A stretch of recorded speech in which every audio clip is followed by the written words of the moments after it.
Okay बच्चों, yes sir, capital gain हम लोग ऑलरेडी पढ़ रहे हैं और कैपिटल गेन के लगभग मैक्सिमम सेक्शंस को हम लोगों ने खत्म कर दिया है। नंबर ऑफ प्रॉब्लम्स भी हम लोग साथ साथ में क्या करे जा रहे हैं, सॉल्व करे जा रहे हैं। और आपके वीडियोस के ऊपर लाइक क्यों कम आ रहे हैं सर? वीडियोस के ऊपर बराबर बहुत सारा प्यार दीजिएगा। मैं सबसे पहले पूरे भारत का धन्यवाद करना चाहता हूं इस फास्ट ट्रैक बुक को और इस फास्ट ट्रैक की मुहिम को बहुत बहुत बहुत ज्यादा प्यार देने के लिए। अब हम कैपिटल गेन के कुछ और रिलेटेड एस्पेक्ट्स को कंप्लीट करने जा रहे हैं, तो प्लीज ध्यान से सुनिएगा। अब हम कैपिटल गेन के कौन से एस्पेक्ट्स को पूरा करने जा रहे हैं, प्लीज चेक करिए। सबसे पहले आता है ULIP and LIP, unit linked insurance plan and LIP। इसके बारे में हम लोग डिस्कस करने जा रहे हैं। सबसे पहले इस एस्पेक्ट में हम लोग डिस्कस करने जाएंगे टैक्सेशन ऑफ LIP। यहां पे आया है अमेंडमेंट अमेंडमेंट अमेंडमेंट। यस, यहां पे आया है आपका अमेंडमेंट, तो प्लीज जरा ध्यान से सुनिएगा। ठीक, रजिस्टर में जाइए। रजिस्टर में मेरे साथ साथ आपको भी बनाना है, मेरे साथ साथ आपको भी बनाना है। सबसे पहले आता है टैक्सेशन ऑफ LIP। ठीक है, हम इसको कैपिटल गेन एस्पेक्ट्स के साथ ही पढ़ रहे हैं। यूलिप और सेग्रीगेट पोर्टफोलियो, ये दोनों हम साथ साथ में ही पढ़ने वाले हैं। अब टैक्सेशन ऑफ LIP पूरा कंसेप्ट बताऊंगा, बड़े ध्यान से सुनना। मान लो ये है विजय, बराबर है। विजय क्या करता है सर? प्रीमियम पे करता है। विजय क्या करता है सर? प्रीमियम पे करता है। किसका? लाइफ इंश्योरेंस पॉलिसी का प्रीमियम पे करता है। विजय जब प्रीमियम पे कर रहा है, आपको नहीं लगता विजय को क्या मिलता है सर? डिडक्शन मिलता है। कौन से सेक्शन में मिलता है? डिडक्शन मिलता है अंडर सेक्शन 80C। और ये भी तब मिलता है if assessee has not opted, if assessee has not opted for 115 BAC। क्या तुम्हें याद है? राइट। सो विजय को क्या मिलेगा सर? डिडक्शन मिल जाएगा अंडर सेक्शन 80C, अगर विजय ने अंडर 115 BAC ऑप्ट नहीं किया है तो। ठीक है सर। लाइफ इंश्योरेंस पॉलिसी को जितना भी प्रीमियम मिल रहा है, इनको जितनी भी इनकम आ रही है, don't you think this income is taxable in PGBP? इनके लिए तो ये बिजनेस हो गया, तो इनकी इनकम कहां टैक्सेबल हो गई? PGBP में। सारी चीजें इंटरलिंकिंग से बढ़ा रहा हूं, प्लीज ध्यान से सुनना। इनकी इनकम कहां टैक्सेबल हो गई सर? इनकी इनकम टैक्सेबल हो गई under the head of PGBP, correct. अब क्या होगा? कई सालों तक क्या आप प्रीमियम पे करते रहेंगे। प्रीमियम पे करने के बाद एक टाइम आएगा जब ये पॉलिसी क्या हो जाएगी? मैच्योर होगी। एंड आपको ऑन मैच्योरिटी, ऑन मैच्योरिटी आप क्या करोगे? सम पे करोगे। जो आपका सम होगा, जो अश्योर्ड होगा वो, प्लस कई केसेस में आप क्या देते हो? बोनस भी देते हो। मतलब जिस दिन मैच्योरिटी होगी उस दिन दो काम होंगे। एक, आप सम एश्योर्ड का पेमेंट करोगे, और सम एश्योर्ड के साथ साथ आप बोनस का पेमेंट भी करोगे। सम एश्योर्ड के साथ साथ आप क्या करोगे? बोनस का पेमेंट भी करोगे। अब सवाल ये उठता है कि ये जो सम एश्योर्ड है प्लस बोनस है, क्या ये टैक्सेबल है या ये एग्जम्प्ट है? अब मैं आप सभी को बताना चाहता हूं, ये जो सम एश्योर्ड है, ये जो आपका सम एश्योर्ड है, ये क्या है सर? ये आपका एग्जम्प्ट है under section 1010D। This is exempt under section 1010D, provided, provided. अब ध्यान से सुनिएगा सर, क्या कह रहा हूं मैं। आपने जो प्रीमियम पे किया, इसका डिडक्शन आपको मिल जाएगा सेक्शन 80C के अंदर में। LIP वालों के लिए क्या है? ये इनकम है under the head of PGBP। Maturity के ऊपर आपको सम एश्योर्ड मिलेगा प्लस बोनस मिलेगा। मैच्योरिटी के ऊपर आपको सम एश्योर्ड मिलेगा प्लस बोनस मिलेगा। ये सम एश्योर्ड और बोनस क्या रहेगा? एग्जम्प्ट रहेगा अंडर सेक्शन 1010D। लेकिन इसकी कुछ कंडीशन है। कंडीशन क्या है? कंडीशन ये है कि जो आपका प्रीमियम है ना, premium, it does not exceed, premium does not exceed in any of the following year। किसी भी ईयर में प्रीमियम एक लिमिट के ऊपर नहीं जाना चाहिए। किसी भी ईयर में प्रीमियम एक लिमिट के ऊपर नहीं जाना चाहिए। ये सब कुछ डिपेंड करता है पॉलिसी इशू डेट के ऊपर। ये सब कुछ किसके ऊपर डिपेंड करता है? पॉलिसी इशू डेट के ऊपर। ध्यान से सुनते जाइएगा सर। तो भैया जो फाइनल अमाउंट मिलती है including the amount of bonus, ये एग्जम्प्ट रहेगी। कब एग्जम्प्ट रहेगी? अगर आपने प्रीमियम जो पे किया है इस लिमिट के ऊपर पे नहीं किया है। अब प्रीमियम की जो लिमिट है ये डिपेंड करती है पॉलिसी इशू डेट के ऊपर। ये प्रीमियम की जो लिमिट है ये डिपेंड करती है पॉलिसी इशू डेट के ऊपर। और पॉलिसी इशू डेट कुछ इस तरीके से होनी चाहिए। पॉलिसी इशू डेट जो है वो कुछ इस तरीके से होनी चाहिए। प्लीज ध्यान से सुनिएगा। Right.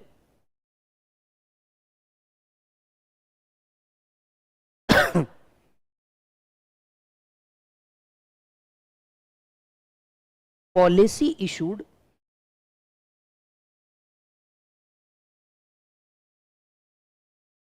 Before 31st March 2012.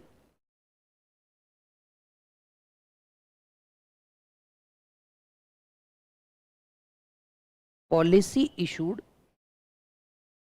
after 1/4/2012 to 31st March 2013.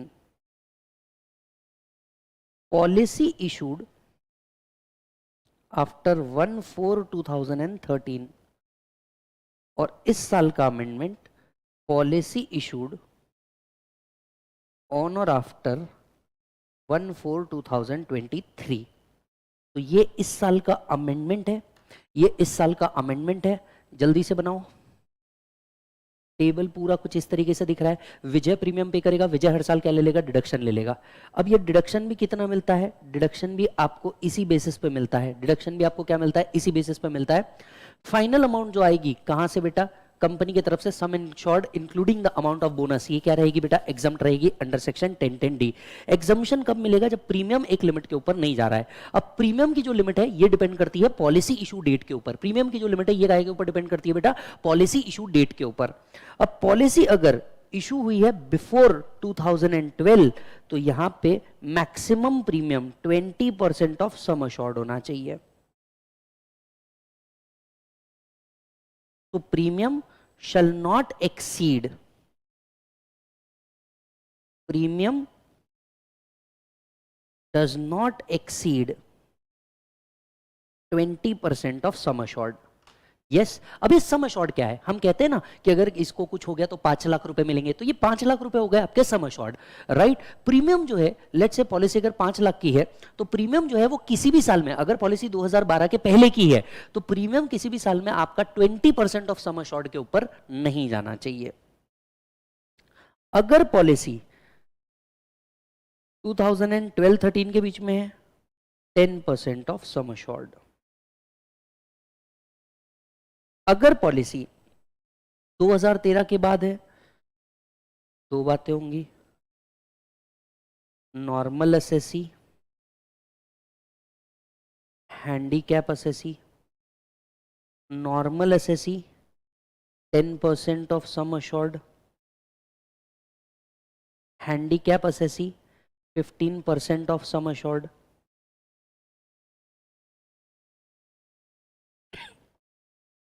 Check करो. Yes, 15% of sum assured. अब देखिए, अगर किसी भी सालों में पॉलिसी इशू डेट के अनुसार किसी भी सालों में अगर प्रीमियम इन परसेंटेज के ऊपर नहीं जाता है तो जो फाइनल सम आपको मिल रहा है, जो फाइनल सम आपको मिल रहा है, ये पूरा का पूरा क्या हो जाएगा मालिक, एग्जम्प्ट हो जाएगा. ये पूरा का पूरा क्या हो जाएगा मालिक, एग्जम्प्ट हो जाएगा. इस साल से एक और अमेंडमेंट आया है, इस साल से एक और अमेंडमेंट आया है. पॉलिसी अगर 1/4/2023 के बाद इशू हुई है तो आपका premium does not exceed 10% of sum assured, 15% of sum assured.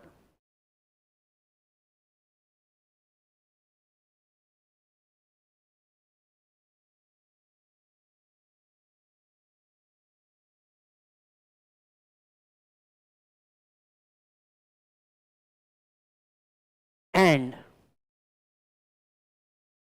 premium or aggregate premium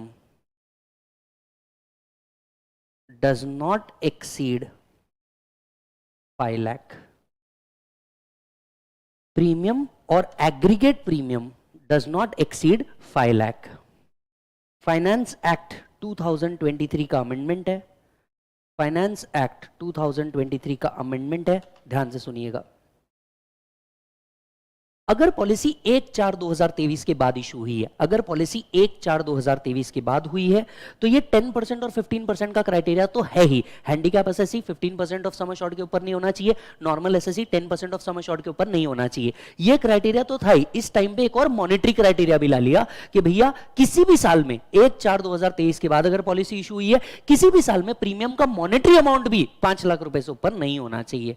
अगर ये सारी कंडीशन सेटिस्फाई हो जाती है तो जो final amount including sum assured आपको मिला है ये क्या होगा मालिक, एग्जम्प्ट होगा under section 1010D।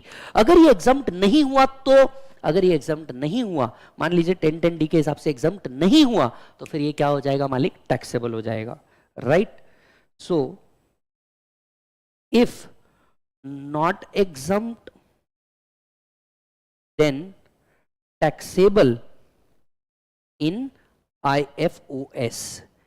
Yes sir, ये जो LIC का अमाउंट आता है, अगर ये क्या नहीं होता बेटा, एग्जम्प्ट नहीं होता अंडर सेक्शन 1010D, तो ये क्या हो जाएगा, टैक्सेबल हो जाएगा। कहां टैक्सेबल हो जाएगा मालिक, ये टैक्सेबल हो जाएगा IFOS में। अब आपके मन में एक सवाल उठेगा, सर कितना टैक्सेबल, कितना टैक्सेबल? सिंपल है, अमाउंट रिसीव्ड,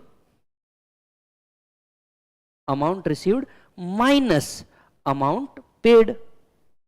आपको जितना अमाउंट रिसीव्ड हुआ है माइनस जितना अमाउंट आपने पे किया है, वही अमाउंट तो क्या होगा बेटा, टैक्सेबल हो जाएगा। वही अमाउंट तो क्या होगा बेटा, टैक्सेबल हो जाएगा। तो जरा ध्यान से सुनिए, विजय अगर प्रीमियम देता है, पूरी चीज वापस से इंटरलिंक कर रहा हूं, और भाई साहब इतना बेहतरीन शानदार कंटेंट देने के लिए मजा आया होगा तो भाई साहब लाइक करके जाना और अपने दोस्तों को शेयर भी कर लेना। तो भैया विजय, विजय जब भी प्रीमियम पे करेगा, विजय को डिडक्शन मिलेगा 80C में। ये डिडक्शन तभी मिलेगा when Vijay have not opted for 115 BAC BAD etcetera etcetera etcetera whatever the sections are. फिर LIP कंपनी को जो इनकम मिलता है ये उनके हाथ में PGBP में टैक्सेबल होगा। Do you agree? अच्छा, अब जब भी मैच्योरिटी होगी या कोई हादसा हो जाता है तो ऐसे केस में LIP क्या करेगा, सम अश्योर्ड देगा, इंक्लूडिंग बोनस भी दे सकता है। ये अमाउंट पूरा का पूरा क्या रहेगा, एग्जम्प्ट रहेगा। एग्जम्प्ट कब रहेगा, अगर प्रीमियम आपने इन सालों में इन लिमिट्स के ऊपर नहीं पे किया। 2012 के पहले की पॉलिसी है तो 20% ऑफ सम अश्योर्ड, 12-13 की पॉलिसी है तो 10% ऑफ सम अश्योर्ड, आफ्टर 13 की पॉलिसी तो 10% और 15% एज द केस में भी, आफ्टर 2023 है तो 10% 15% के साथ साथ मॉनेटरी वैल्यू प्रीमियम का कितने से ऊपर नहीं जाना चाहिए, 5 लाख से ऊपर नहीं जाना चाहिए। अगर आपका ये सारा कंडीशन सेटिस्फाई है तो एग्जम्प्ट है अंडर सेक्शन 1010D, और अगर ये सेटिस्फाई नहीं हो रहा तो ये अमाउंट IFOS में टैक्सेबल हो जाएगी। कितनी टैक्सेबल होगी sir, amount received minus amount paid. Amount received minus amount paid आपका क्या हो जाएगा, टैक्सेबल हो जाएगा।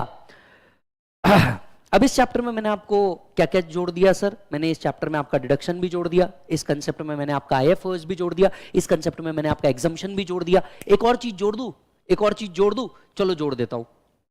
चलिए सर मुझे एक बात बताइए, अगर LIP यहां पे कोई विजय को सम पे कर रही है, will there be TDS?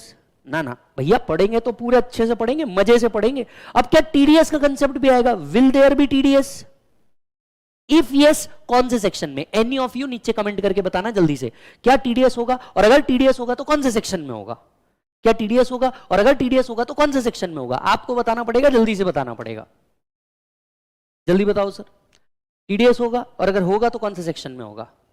Will there be TDS? Answer is yes, there will be TDS. Sir कौन से सेक्शन में TDS होगा? TDS होता है सर 194DA के अंदर में, 194DA के अंदर में TDS होता है। तो जो TDS होता है वो होता है अंडर सेक्शन 194DA, 194DA के अंदर में TDS होता है। अब ये TDS कब, अब ध्यान से सुनिएगा, 194DA के अंदर में TDS होता है। TDS भी कब होगा, अगर अमाउंट एग्जम्प्ट है अंडर सेक्शन 1010D तो there will be no TDS। क्योंकि अगर सामने वाले के हाथ में अमाउंट ही टैक्सेबल नहीं है तो TDS करके क्या करोगे? तो लॉजिकल बात यह है कि LIP का जो अमाउंट आता है, इसका जो फाइनल पेमेंट आता है, इस पे LIP कंपनी को, दैट इज जो भी company life insurance policy issue कर रही है, उसको TDS करने का जरूरत नहीं रहेगा अगर अमाउंट एग्जम्प्ट है अंडर सेक्शन 1010D। यस, यही अमाउंट अगर टैक्सेबल हो गया, यही अमाउंट क्या हो गया बेटा, टैक्सेबल हो गया, तो क्या कंपनी TDS डिडक्ट करेगी? आंसर इज यस, कंपनी क्या करेगी बेटा, TDS डिडक्ट करेगी। कंपनी क्या करेगी बेटा, TDS डिडक्ट करेगी। गेटिंग इट और नॉट? चेक। डन है मालिक? सो ध्यान से सुनिएगा, अगर फाइनल अमाउंट एग्जम्प्ट है तो कोई भी कंपनी क्या नहीं करेगी, TDS डिडक्ट नहीं करेगी। लेकिन अगर फाइनल अमाउंट टैक्सेबल हो जाती है तो यहां पे TDS होगा 194DA के अंदर में, जो TDS आता है 5% के हिसाब से। सर TDS कौन सी अमाउंट पे होगा? वही बात, जितना अमाउंट रिसीव्ड हुआ माइनस अमाउंट पेड पे ही TDS होना चाहिए भैया, नेट इनकम पे ही TDS होना चाहिए। तो TDS भी किस पे होगा, on the amount received minus amount paid. तो TDS होगा at the rate of 5% on amount received minus amount paid. TDS कितना होगा बेटा? वही 5% के हिसाब से on amount received minus amount paid. Are you getting the point? Yes. अब इसी चीज को चलो टीडीएस से भी कोरिलेट करते हैं। अपनी बुक जरा पलटिए और वहां पे टीडीएस नाम का चैप्टर होगा, ओपन कीजिए। अपनी बुक पलटिए और वहां पे टीडीएस नाम का चैप्टर होगा, वो ओपन कीजिए और टीडीएस के सेक्शन 194 डीए के ऊपर जाइए। टीडीएस के सेक्शन 194 डीए के ऊपर जाइए। यहीं से आपको थोड़ा बहुत टीडीएस भी पढ़ा देता हूं ताकि आपको मजा आ जाए। यस, पेयर कौन होगा सर? Any person. पे कौन होगा? Any person resident in India. Limit कितनी है? अगर आपका अमाउंट 1 लाख रुपए से ऊपर रिसीव हो रहा है तो TDS will be 5% of the amount received minus amount paid. हालांकि no TDS if the amount is exempt under section 1010D। No TDS if the amount is received under section 1010D। Are you getting the point? ये है आपका साथ साथ में TDS का correlation. चलो बेटा कैपिटल गेन एस्पेक्ट्स पे वापस आओ। हम लोगों ने क्या पढ़ा सर? हम लोगों ने पढ़ा टैक्सेशन ऑफ एलआईपी। हम लोगों ने क्या पढ़ा? Taxation of LIP. पूरा कंसेप्ट समझ में आया? पूरा चार्ट के थ्रू कंसेप्ट समझ में आया? चलो क्विक रिवीजन करते हैं। रिवीजन नंबर 3, विजय जब भी प्रीमियम पे करेगा विजय को डिडक्शन मिलेगा अंडर सेक्शन 80C, तभी मिलेगा when he has not opted for 115 BAC. Company के लिए इनकम पीजीबीपी होगी। फ्यूचर में कंपनी जब भी मैच्योरिटी का कोई सम देगा इंक्लूडिंग बोनस, ये एग्जम्प्ट है प्रोवाइडेड प्रीमियम किसी भी साल में इन लिमिट्स के ऊपर नहीं जाना चाहिए। यहां पे अमेंडमेंट आया है 1/4/2023 से, ठीक है। हालांकि अगर ये एग्जम्प्ट नहीं है तो अमाउंट क्या हो जाएगी? टैक्सेबल होगी। होगी तो कहां टैक्सेबल होगी? आईएफओएस में होगी, amount received minus amount paid. अगर अमाउंट टैक्सेबल होगी तो क्या टीडीएस भी होगा? यस, 194 डीए में होगा, 5% के हिसाब से होगा on amount received minus amount paid. On amount received minus amount paid. Are you getting the point? ये है आपका टैक्सेशन ऑफ एलआईपी। इधर आइए, नोट्स में देखिए, टैक्सेशन ऑफ एलआईपी आपको दिखेगा। Any sum under the life insurance policy including the sum allocated by way of bonus would not be included in total income as per section 1010D. Following are the tables summarized for exemption under 1010D vis-a-vis the date of issue of policy and corresponding condition to be satisfied. तो ये यहाँ exemption किस चीज के ऊपर based है? Policy issue date के ऊपर बेस्ड है। नेक्स्ट पॉइंट पे आइए। पॉलिसी इशू डेट अगर 2003 से पहले का है तो any sum received under the life insurance policy including the bonus is exempt. अगर 2003 से 2012 की पॉलिसी है तो यू पॉलिसी का जो अमाउंट है, right, any sum received under the LIP including some by way of bonus is exempt. However, exemption would not be available if the premium payable during the term of the policy exceed 20% of capital sum assured. 12-13 में यही कितना हो जाता है? 10% of sum assured. After 2013 ये कितना हो जाता है? 15% of sum assured in case of a handicap assessee. Yes, otherwise 10% of sum assured in case of other person other than mentioned in part A, 10% of sum assured. Policy issue हुई है after 2023 तो exemption will not be available if the policy premium exceed 10% or 15%. Further exemption would also be not available if the premium payable exceed 5 lakh during the policy or the aggregate premium payable exceed 5 lakh in any of the previous year. Any of the previous year. Further, any sum received on the death of a person is exempt irrespective of annual premium on the policy. The condition payment would not be applicable. मान लीजिए अगर ये जो amount मिल रही है ये upon death मिल रही है, ये जो अमाउंट मिल रही है ये अपॉन डेथ मिल रही है in the hands of legal heir, तो वो पूरी की पूरी एग्जम्प्ट है, पूरी की पूरी एग्जम्प्ट है इररिस्पेक्टिव फिर प्रीमियम कितना था।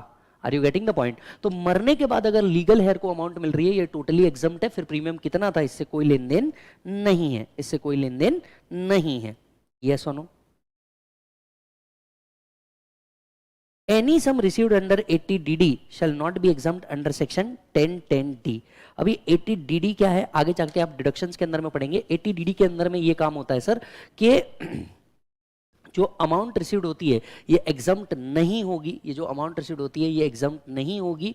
80DD के अंदर में हम डिसेबल डिपेंडेंट कवर करते हैं। तो मान लीजिए अगर कोई डिसेबल डिपेंडेंट है उसका डिडक्शन मिलता है 80DD में, उसके ऊपर कोई अमाउंट मिल रही है, कोई डिसेबल डिपेंडेंट है उनके लिए कोई अमाउंट रिसीव हो रही है वो एग्जम्प्ट नहीं है। Yes, under section 1010D।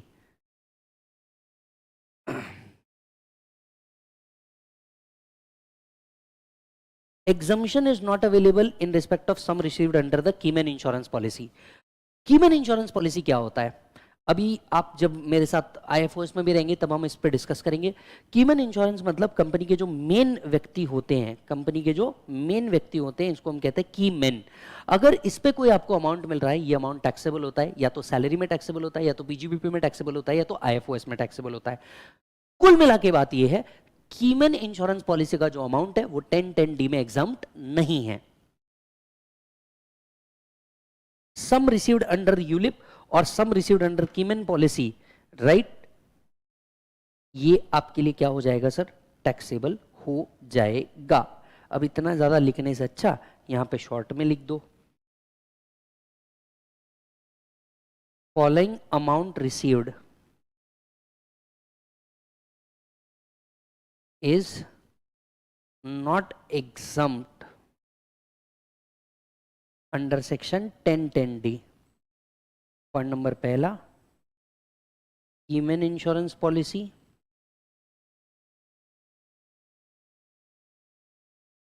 Point number दूसरा, कीमन इंश्योरेंस पॉलिसी के बाद पॉइंट नंबर दूसरा यूलिप. पॉइंट नंबर तीसरा, policy covered under section 80DD. तो ये तीन अमाउंट क्या हो जाती है सर? टैक्सेबल हो जाती है. ये तीन अमाउंट क्या हो जाती है सर? टैक्सेबल हो जाती है.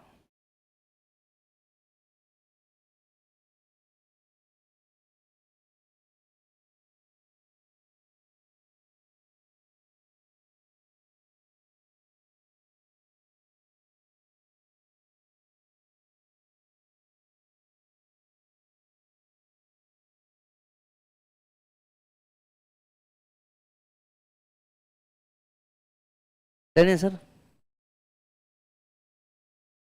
चलिए, यहां आपका टैक्सेशन ऑफ LIP वाला कंसेप्ट खत्म होता है, ULIP वाला नहीं. अभी अभी हम लोगों ने समझा कि ULIP नाम की भी कोई चीज होती है, यूनिट लिंक्ड इंश्योरेंस प्लान. तो आइए यूलिप का प्रोविजन पढ़ते हैं. चलो बेटा मेरे साथ, give the next heading, taxation of ULIP. Give the next heading, taxation of ULIP. अभी अभी हमने देखा यूलिप एग्जम्प्ट नहीं होता. अब ये यूलिप क्या होता है? इसका मतलब होता है बेटा यूनिट लिंक्ड इंश्योरेंस प्लान. इसका मतलब होता है unit linked insurance plan. It's a hybrid of investment plus life insurance. तो ये इन्वेस्टमेंट भी है प्लस लाइफ इंश्योरेंस भी है. आप जो प्रीमियम पे करेंगे इसका कुछ पोर्शन इंश्योरेंस के अगेंस्ट में जाएगा और कुछ पोर्शन इन्वेस्टमेंट के अगेंस्ट में जाएगा. इसको हम कहते हैं यूलिप, राइट. अब मान के चलते हैं विजय क्या कर रहा है भैया? इन्वेस्ट कर रहा है, इन शॉर्ट प्रीमियम पे कर रहा है. किसका सर? ULIP का, यूनिट लिंक्ड इंश्योरेंस प्लान का. वापस आ जाते हैं, विजय जब प्रीमियम दे रहा होगा यूनिट लिंक्ड इंश्योरेंस प्लान का, विजय को क्या मिलने वाला है सर? विजय को मिलेगा डिडक्शन अंडर सेक्शन 80C. तो 80C में LIP का भी डिडक्शन मिलता है, 80C में ULIP का भी डिडक्शन मिलता है. यस, पर ये तभी मिलेगा when they have not opted for 115 BAC. तो अगर विजय ने 115 BAC ऑप्ट नहीं कर रखा है तो ही विजय को क्या मिलेगा? यूलिप का डिडक्शन मिलेगा. अब आते हैं यूलिप. जो कंपनी यूलिप ऑपरेट कर रही है, कंपनीज की जो इनकम है, कंपनीज की जो इनकम है ये कहां टैक्सेबल होने वाली है सर? कंपनीज की जो इनकम है ये टैक्सेबल होगी under the head of PGBP. तो जो कंपनी यूलिप ऑपरेट कर रही है इसकी इनकम क्या होगी सर? इसकी इनकम टैक्सेबल होगी under the head of PGBP. अब नेक्स्ट पॉइंट पे आते हैं. कंपनी क्या करेगी on maturity? Company on maturity क्या पे करेगी? सम पे करेगी प्लस इसके साथ साथ क्या देगी? बोनस भी देगी. सेम वैसे ही जैसे LIP में हम लोगों ने पढ़ा था. तो कंपनी क्या करेगी? मैच्योरिटी देगी, जिस पे सम पे करेगी, उसके साथ साथ वो क्या देगी? बोनस भी देगी. ये बोनस जो आपको रिसीव हो रहा है इंक्लूडिंग द सम पेड, ये जो आपको रिसीव हो रहा है इसका टैक्स ट्रीटमेंट क्या होगा सर? ये जो सम पे हो रहा है ये अमाउंट, दो बातें हैं. If condition satisfied, second condition not satisfied.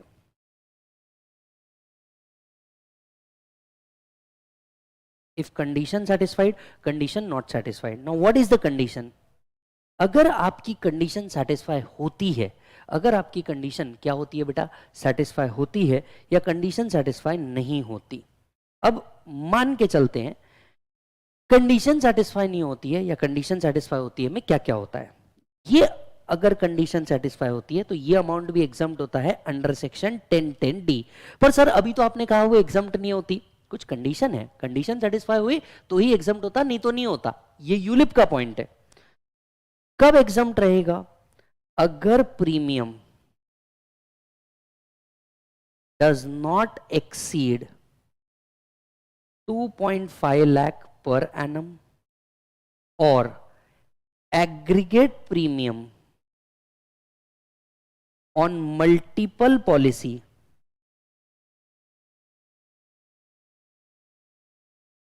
does not exceed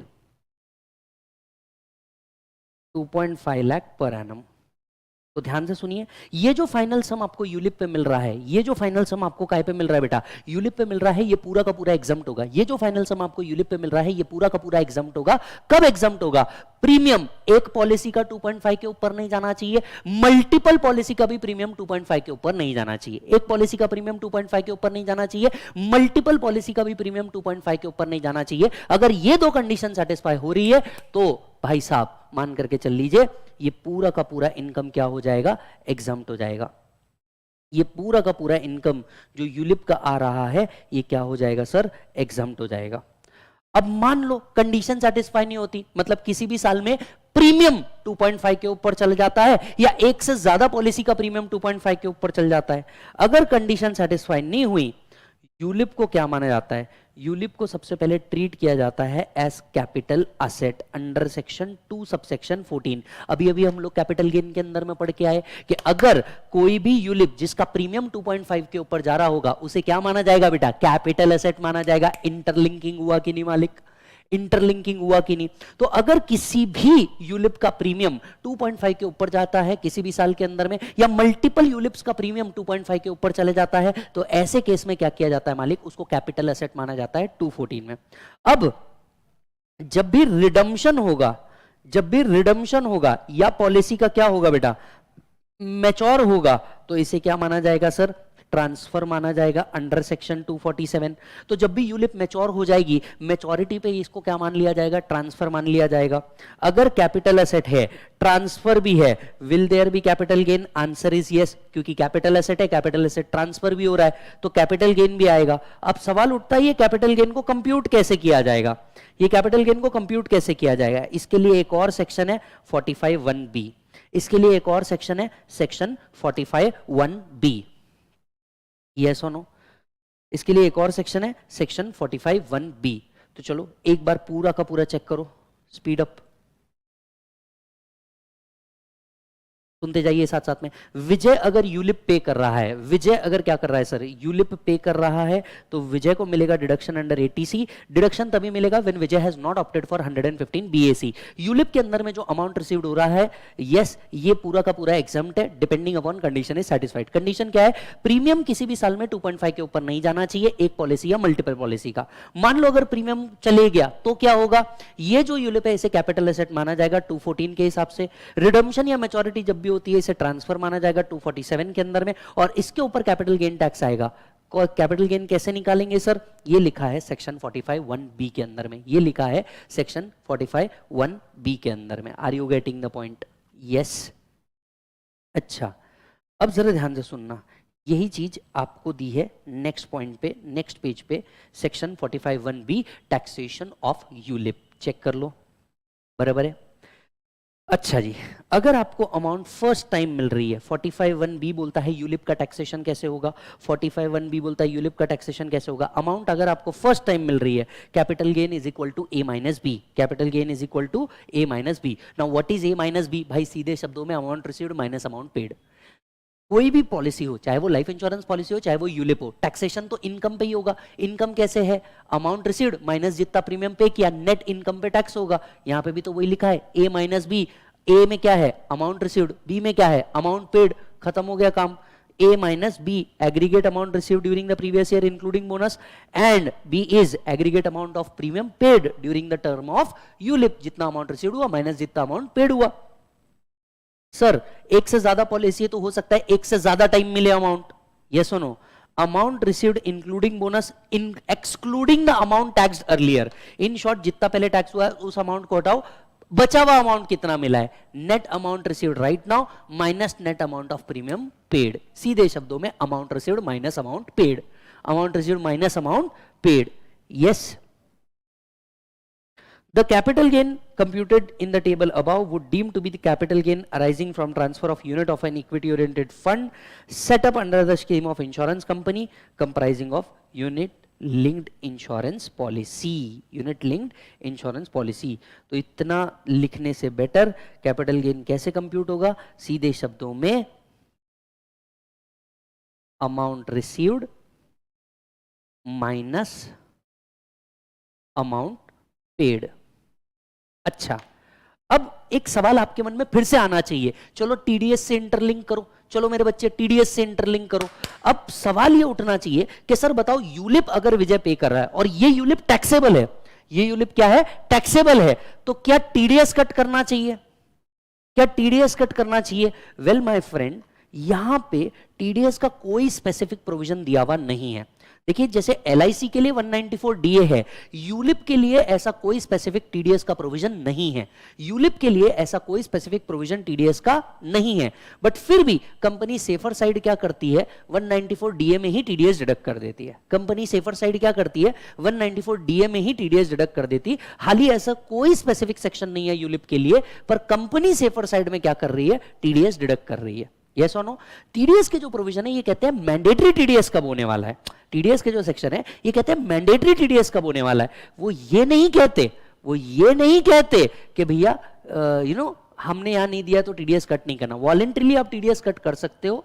yes, voluntarily आप टीडीएस कट कर सकते हो और लोग 194 डीए में ही कट कर देते हैं. हमारे ऑफिसेज में भी आप जाके देखोगे तो 194 डीए के अंदर में ही क्या किया जाता है? टीडीएस कट कर दिया जाता है. Are you getting the point? Yes. तो ये है आपका टैक्सेशन ऑफ यूलिप. इधर आओ, यहां यूलिप से रिलेटेड कुछ अच्छी बातें कही गई है. यूलिप क्या होता है? ULIP is a hybrid instrument option which consist of mix of insurance as well as investment. Yes, an individual can claim deduction for investment made by himself, spouse और चिल्ड्रन.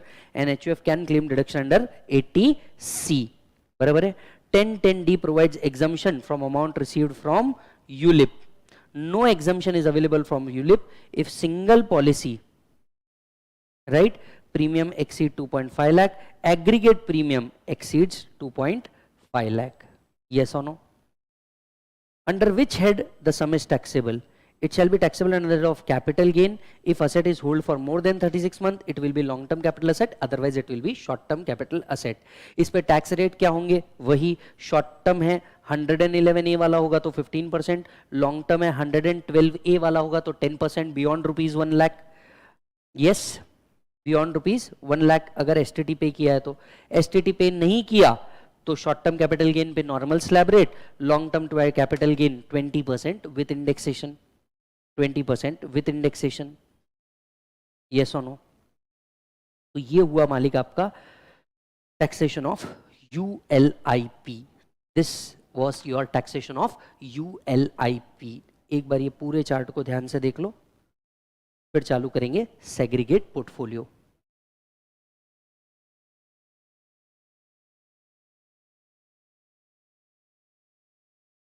डन है sir?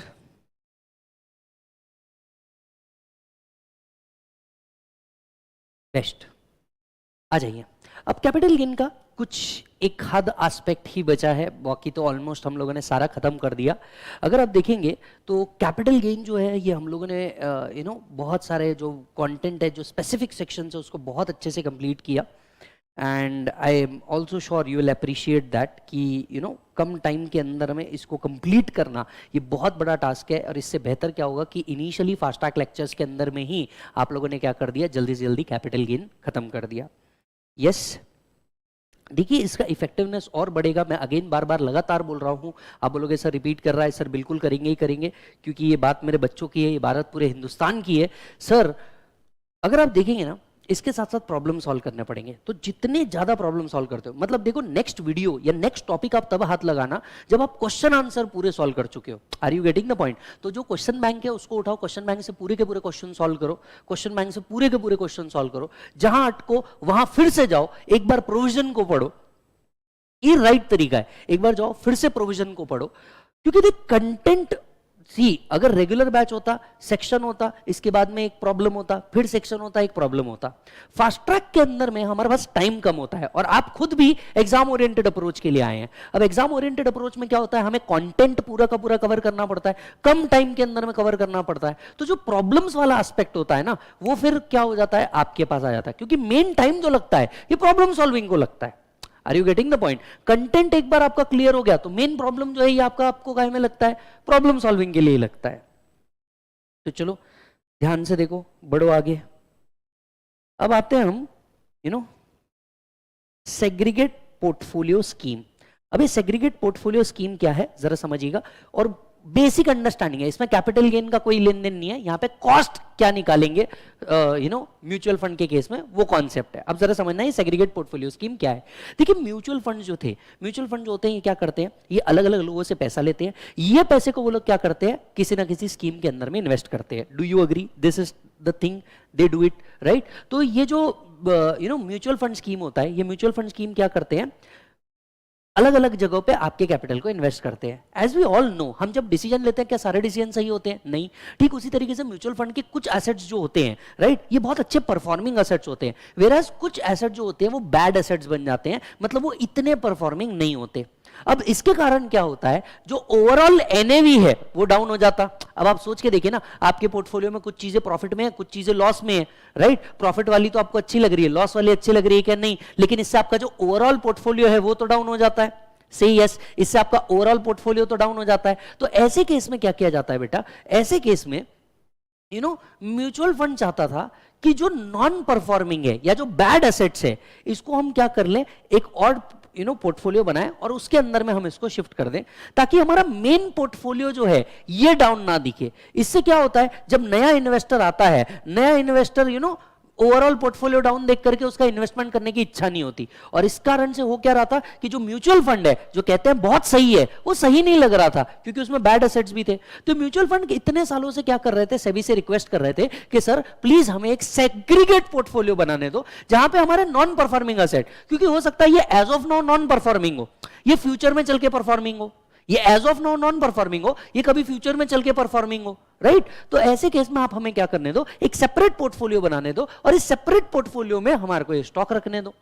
पर सेबी इतने सालों तक के इस चीज का अप्रूवल दे नहीं रहा था। रिसेंटली सेबी को रियलाइज हुआ पिछले सालों में कि हाँ यार ये सही बोल रहे हैं, म्यूचुअल फंड जो बहुत सही है, इनमें हो क्या रहा है, इनमें हो ये रहा है कि लोग जो है ये सिर्फ एनएवी को देख करके क्या कर रहे हैं, इन्वेस्ट नहीं कर रहे। इन्होंने क्या कर दिया, अप्रूव कर दिया हर म्यूचुअल फंड कंपनी को कि आप क्या करो, दो पोर्टफोलियो रखो, एक गुड पोर्टफोलियो और आप चाहें तो एक सेग्रीगेट पोर्टफोलियो क्रिएट कर सकते हैं। अब ये हुआ सेबी के द्वारा, म्यूचुअल फंड द्वारा। अब इसमें टैक्सेशन एस्पेक्ट किधर आ गया, ये आप पूछेंगे मेरे से कि भैया इसमें टैक्सेशन एस्पेक्ट किधर आ गया। मैं बताता हूं सर इसमें टैक्सेशन एस्पेक्ट किधर आया है। सर टैक्सेशन एस्पेक्ट यहां पे ऐसे आया कि जो यूनिट होल्डर है, बराबर है, इसके पहले ए ही पोर्टफोलियो था which is a good portfolio, and suppose B is a bad portfolio which is a new portfolio. Earlier there were only A portfolio, बराबर है। अब जितने भी म्यूचुअल फंड कंपनी है ये एक सेग्रीगेट पोर्टफोलियो बनाएंगे, दैट इज पोर्टफोलियो बी, जिसमें अपने सारे लॉस मेकिंग एसेट या not so good profit making asset को शिफ्ट कर देंगे। Now they will have two portfolio, one is A one is B. अब ध्यान से सुनिएगा, being a unit holder, Vijay के पास तो ए के यूनिट थे, लेकिन अब उसके कुछ एसेट्स का वैल्यू बी में भी तो शिफ्ट हो गया। मेरे को जो यूनिट्स का वैल्यू दिखा रहा था वो तो होल फंड का दिखा रहा था, दैट इज ए का दिखा रहा था। अब ए का ही वैल्यू ए और बी में सेग्रीगेट हो गया, तो डोंट यू थिंक बी के भी कुछ यूनिट्स मेरे को मिलेंगे। भैया जो यूनिट होल्डर है ये सिर्फ प्रॉफिट में भागीदार थोड़ी ना रहेगा, वो तो लॉस में भी भागीदार रहेगा। तो जो यूनिट्स है, राइट, इससे यूनिट होल्डर को भी बेनिफिट होगा। कैसे यूनिट होल्डर को बेनिफिट होगा? यूनिट होल्डर जो प्रॉफिट मेकिंग है या लॉस मेकिंग है वो खुद का डिसीजन खुद ले सकेगा। मान लो अगर जो लॉस मेकिंग है, मेरे को ऐसा लगता है कि भैया मेरे को टैक्स पे नहीं करना, मैं लॉस मेकिंग को प्रॉफिट मेकिंग के साथ सेट ऑफ कर दूंगा, पैसे निकाल के बाहर चल जाऊंगा, मैं क्यों म्यूचुअल फंड कंपनी का वेट करूं? अब म्यूचुअल फंड कंपनी ने मेरे को ही दो अलग करके दे दिया, ये अच्छे वाले ये बुरे वाले, तेरे को होल्ड करना होल्ड कर, नहीं तो तू बेच के निकल। यानी यूनिट होल्डर को भी तो क्या मिला? एक इंडिपेंडेंस मिला ना कि भैया ये क्या कर सकता है, अपने पोर्टफोलियो से आउट हो सकता है। अब जरा सोच के देख, पूरा का पूरा यूनिट ए के अंदर में पड़ा था, अब उन्होंने ए को स्प्लिट कर दिया बिटवीन ए एंड बी, तो बी के यूनिट भी मेरे को मिलेंगे इन ल्यू ऑफ यूनिट ए। मेरे ए के जो यूनिट थे वो प्रोपोर्शनेटली डाउन हो जाएंगे और उसके बदले में मेरे को क्या मिलेंगे? बी के यूनिट मिलेंगे। डोंट यू थिंक यहां पे क्या हो गया? एक्सचेंज। यहां पे क्या हो गया बेटा? एक्सचेंज। अब ऐसे केसेस में कॉस्ट क्या कंसिडर की जाएगी? ये सबसे बड़ा इशू था, क्योंकि देख एक्सचेंज है तो डेफिनेटली कैपिटल गेन तो आएगा ही, जब भी आप इसको सेल करोगे कैपिटल गेन तो आएगा ही। सवाल ये उठता है कि कॉस्ट क्या कंसिडर की जाए बी की, क्योंकि बी के जो यूनिट्स है उसको आपने एक्वायर नहीं किया। अंडरस्टैंड, ये जो सेग्रीगेट पोर्टफोलियो बना इसको आपने एक्वायर नहीं किया, इसके तो यूनिट्स आपको मिल गए in exchange. Are you getting the point? Right या तो ए की वैल्यू डाउन कर देंगे, एक्सचेंज भी नहीं करेंगे, ए की वैल्यू डाउन कर देंगे और आपको बदले में क्या कर देंगे? बी की वैल्यू राइज कर देंगे। अब बी जब आप सेल करोगे तो इसका कॉस्ट क्या पकड़ा जाए, इस बारे में क्लैरिटी थी ही नहीं। और सेक्शन 49 में क्या किया गया? सूटेबल अमेंडमेंट किया गया, 2AG और 2AH लेकर के आया और बताया गया कि ये सेग्रीगेट पोर्टफोलियो और मेन पोर्टफोलियो का कॉस्ट क्या कंसिडर किया जाएगा। सेग्रीगेट पोर्टफोलियो और मेन पोर्टफोलियो का कॉस्ट क्या कंसिडर किया जाएगा। टू बी वेरी ऑनेस्ट, ये कंसेप्ट आए हुए अब लगभग 2 साल हो चुके हैं और अब तक इसके ऊपर कोई क्वेश्चन नहीं पूछा।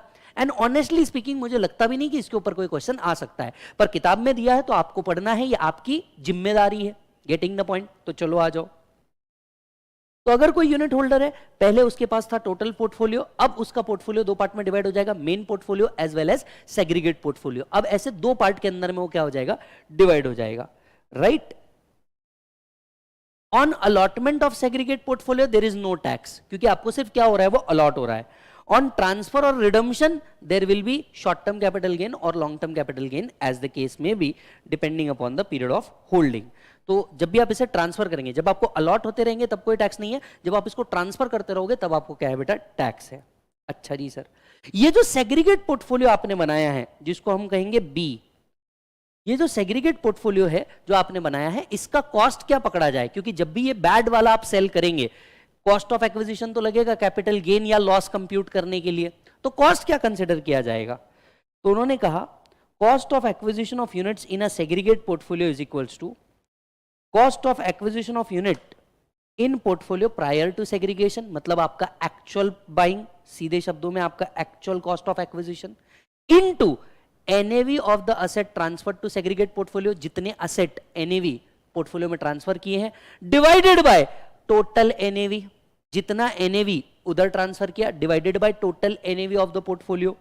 तो net asset value of the asset transfer to segregated portfolio divided by NAV of total portfolio prior to segregation. Yes, तो जितने में मैंने एक्वायर किया था भाई, सीधे सीधे कुछ नहीं है, सिंपल प्रोपोर्शन है। राइट? टोटल पोर्टफोलियो था 100, जिसमें से क्या कर दिया? 60 आपने ट्रांसफर कर दिया, 60 आपने क्या कर दिया? ट्रांसफर कर दिया। और इसमें से आपने कितना लिया था? 10 रुपए का लिया था, तो ₹10 इंटू 60 डिवाइडेड बाय 100, विषय खत्म। ये आपका प्रोपोर्शनेट कॉस्ट निकल जाएगा पोर्टफोलियो बी का। ये आपका प्रोपोर्शनेट कॉस्ट निकल जाएगा किसका बेटा? पोर्टफोलियो बी का। तो मान के चलिए आपका कॉस्ट ऑफ एक्विजिशन था 10 रुपए, आपका टोटल पोर्टफोलियो जो था, टोटल पोर्टफोलियो जो था ये था 100, और इसमें से जो आपने ट्रांसफर किया है वो किया है 60, तो 10 इंटू 60 डिवाइडेड बाय 100, तो आपका cost of acquisition, proportionate cost of acquisition क्या बन जाएगा? प्रोपोर्शनेट कॉस्ट ऑफ एक्विजिशन बन जाएगा 10 इंटू 60 डिवाइडेड बाय 100। ये कितना बन गया बेटा? 6, बराबर है। ये कितना बन गया? 6, खत्म। ये आपके सेग्रीगेट पोर्टफोलियो का कॉस्ट माना जाएगा, बराबर। अब मेन पोर्टफोलियो, मेन पोर्टफोलियो मतलब ए वाला जो अच्छा था, पहले वाला, सिंपल है भाई, सिंपल है। जो आपका टोटल कॉस्ट था, इसमें से सेग्रीगेट वाले का जितना कॉस्ट बचा वो हटा दो, तो किसका बन जाएगा? Main portfolio.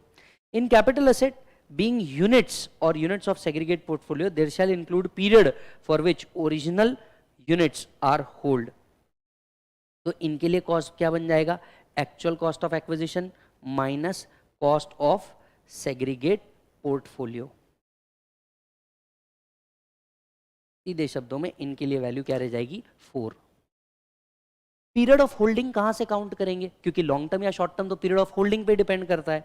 तो पीरियड ऑफ होल्डिंग जहां से आपने मेन पोर्टफोलियो एक्वायर किया था, मतलब सेग्रीगेटेड पोर्टफोलियो के लिए भी पीरियड ऑफ होल्डिंग कहां से काउंट करी जाएंगी, जहां से मेन पोर्टफोलियो एक्वायर किया था वहां से, जहां से आपने मेन पोर्टफोलियो एक्वायर किया था वहां से। चेक कर लो मालिक एक बार, ये था आपका सेग्रीगेट पोर्टफोलियो स्कीम। सर भाई जी, भाई साहब, सर और क्या दूं आपको, और क्या बताऊं कि ये क्या हो चुका है सर, खत्म हो चुका है। यस और नो? अगर आप देखेंगे हम लोगों का सब कुछ खत्म हो गया, राइट? अगर आप देखेंगे हम लोग का सब कुछ खत्म हो गया।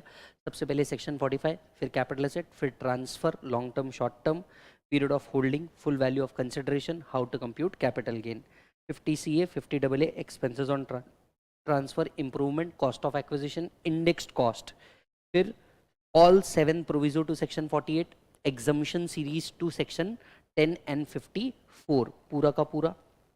फिर आगे आए special transaction in capital gain 45(1), 45(2), 45(2A), 45(3), 45(4) plus 9B, right? इसके बाद में compulsory acquisition for future of advance and registered redevelopment agreement. इसके आगे आकर के हमने क्या पढ़ा, स्लम सेल। फिर 46, 47, 111A, 112A। आगे चले हम लोग, सेक्शन 50 बाकी है, पीजीबीपी में देखेंगे 55A। फिर हमने पढ़ा taxation of LIP, taxation of ULIP and segregate portfolio scheme, right? और इसी के साथ साथ आपका कैपिटल गेन क्या आता है, कंक्लूजन पे आता है। यस, इसी के साथ साथ आपका कैपिटल गेन कंक्लूजन पे आता है। मैं पूरे भारत को बधाई देना चाहता हूं, हर CS, CS, CMA कम्युनिटी को बधाई देना चाहता हूं कि सर अब तक के आपने कंप्लीट कर लिया बहुत सारा एस्पेक्ट। क्या क्या है सर, ध्यान से सुनिए। कुछ क्वेश्चंस है, कुछ क्वेश्चंस को भी सॉल्व कर लेते हैं। आइए जरा ध्यान से देखिए।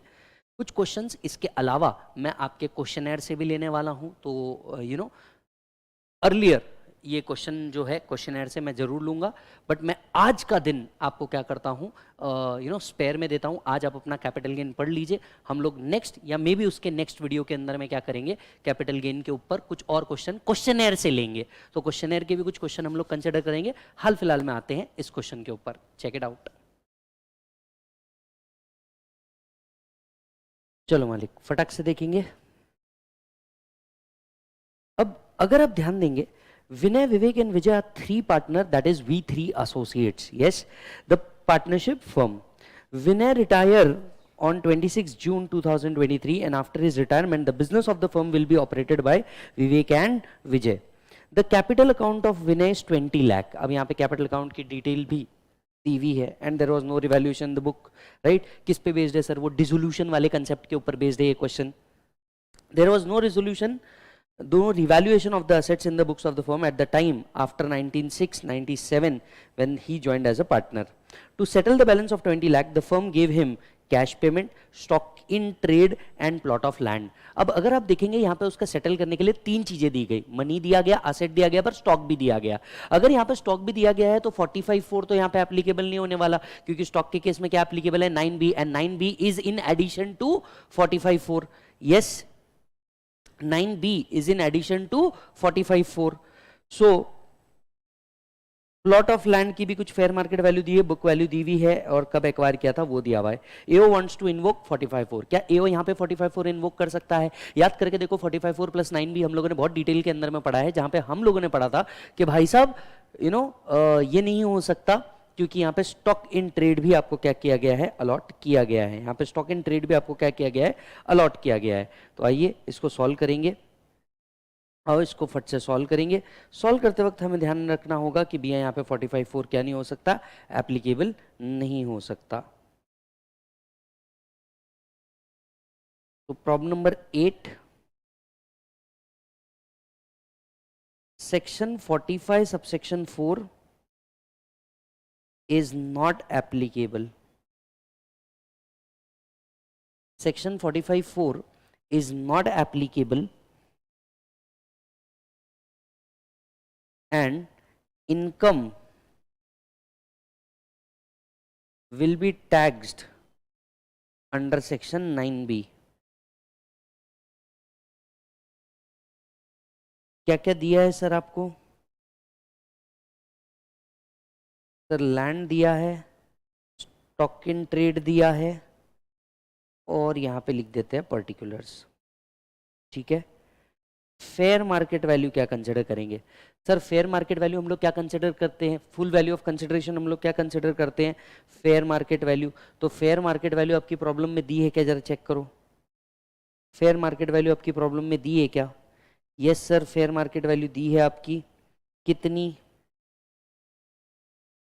18,60,000 दी है, और स्टॉक की दी है 40,000।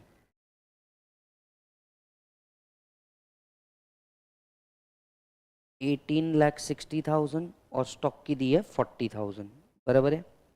इसमें से एक्सपेंसेस ऑन ट्रांसफर तो दिया नहीं है, तो सीधा index cost of acquisition minus हो जाएगा। सीधा क्या माइनस हो जाएगा? Indexed cost of acquisition minus हो जाएगा।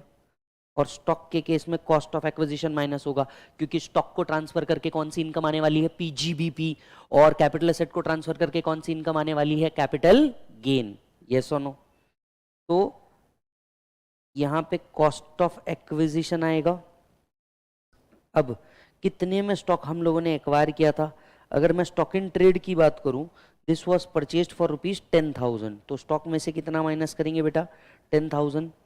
तो यहां पे हमारी क्या पीजीबीपी इनकम अराइज हो जाएगी? यस, हमारी पीजीबीपी इनकम अराइज हो जाएगी। पीजीबीपी इनकम कितनी निकलेगी? 30,000। तो सेक्शन 45(4) कहता है अगर फर्म ने कभी भी पार्टनर को स्टॉक ट्रांसफर कर दिया, sorry, section 45(4) read with 9B कहता है अगर अपने कभी भी डिसोल्यूशन या रिकंस्ट्रक्शन के ऊपर क्या किया, फर्म ने पार्टनर को स्टॉक ट्रांसफर कर दिया, स्टॉक ट्रांसफर करके आने वाली जो इनकम है, ये कौन सी इनकम बनती है बेटा? पीजीबीपी। तो यहां पे fair market value of the stock हम लोगों ने लिया, इसमें से कॉस्ट ऑफ एक्विजिशन हम लोगों ने माइनस किया, क्या बन गया सर? पीजीबीपी। यहां पे पीजीबीपी आ गया 30,000 रुपीज। एवरीबॉडी? यस।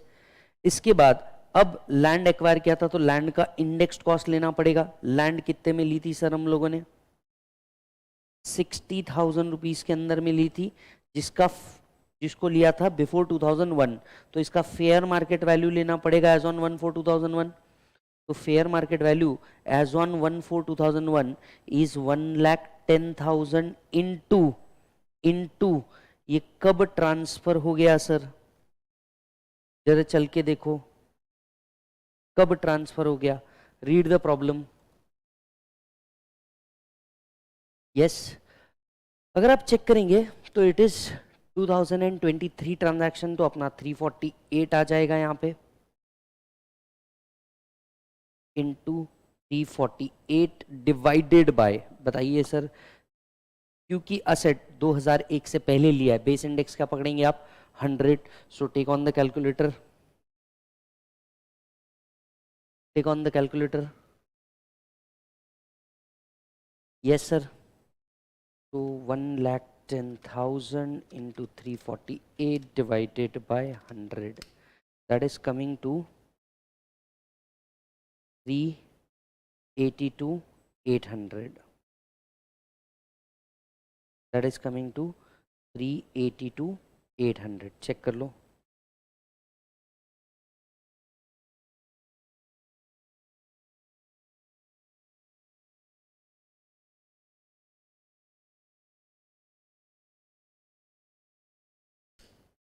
थ्री 82,800, तो 14,77,200 will become your long-term capital gain. Yes, under section 9B.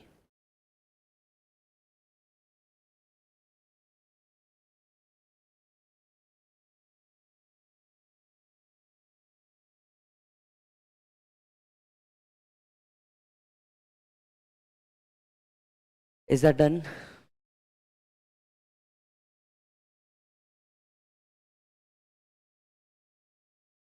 Is that done? चलिए आते हैं नेक्स्ट क्वेश्चन के ऊपर, और लास्ट क्वेश्चन इस पर्टिकुलर बुक का। Again based on concept of dissolution. अब इसमें 45(4) + 9 भी दोनों का मिक्सचर करेंगे हम लोग, right. V and P are equal partner in the Swastik खिलौने, a firm engaged in manufacturing of toys, balance sheet of the firm before reconstitution is given, ठीक है। वी का कैपिटल दिया है, पी का कैपिटल दिया है, स्क्रैप मशीनरी का दिया है, बैंक बैलेंस दिया है। Capital account of partner include revaluation of profit, जिसमें टोटल 11 लाख है, 6.10 लाख वी के अकाउंट में एंड 4.9 लाख पी के अकाउंट में। ये बी है, it should be P's account, right. The firm is reconstituted on 30th October. We retire and new partner S join the firm. Goodwill of the business is given to V. Besides, V gets 2 lakh by check. AO want to invoke 45 subsection 4. अच्छा जी, AO क्या invoke करना चाहता है sir? 45(4) को वो invoke करना चाहता है। क्या वो कर पाएगा सर? बिल्कुल कर लेंगे सर, क्या तकलीफ है? बिल्कुल कर लेंगे सर, क्या तकलीफ है? तो सबसे पहले आपको ये देखना होगा कि रिवैल्यूएशन भी दिया है, तो डोंट यू थिंक हमें जो कैपिटल कंसिडर करना पड़ता है वो एक्सक्लूडिंग रिवैल्यूएशन करना पड़ता है। मतलब पहला वर्किंग नोट तो ये बन जाएगा कि भैया capital account excluding revaluation. Yes,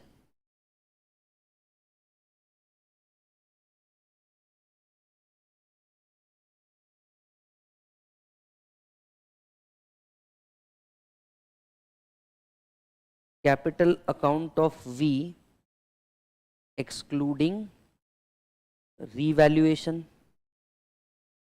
बताओ कितना कैपिटल अकाउंट दिया था? कितना कैपिटल अकाउंट दिया था? 30 lakh.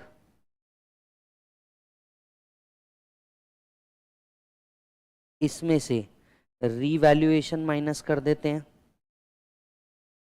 6,10,000।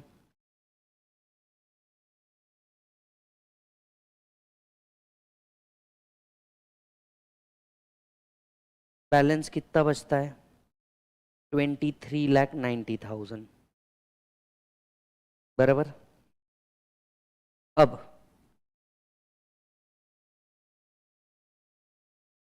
Income under section 45 subsection 4।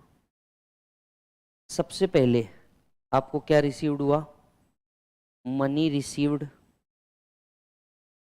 कितना रिसीव हुआ सर? 20,000।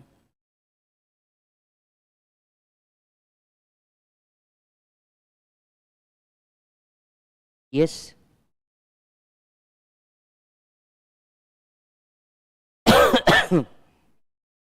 चेक करो, it should be 2 lakh. Money received कितना हुआ? 2 लाख। गुडविल का फेयर मार्केट वैल्यू लेना पड़ेगा,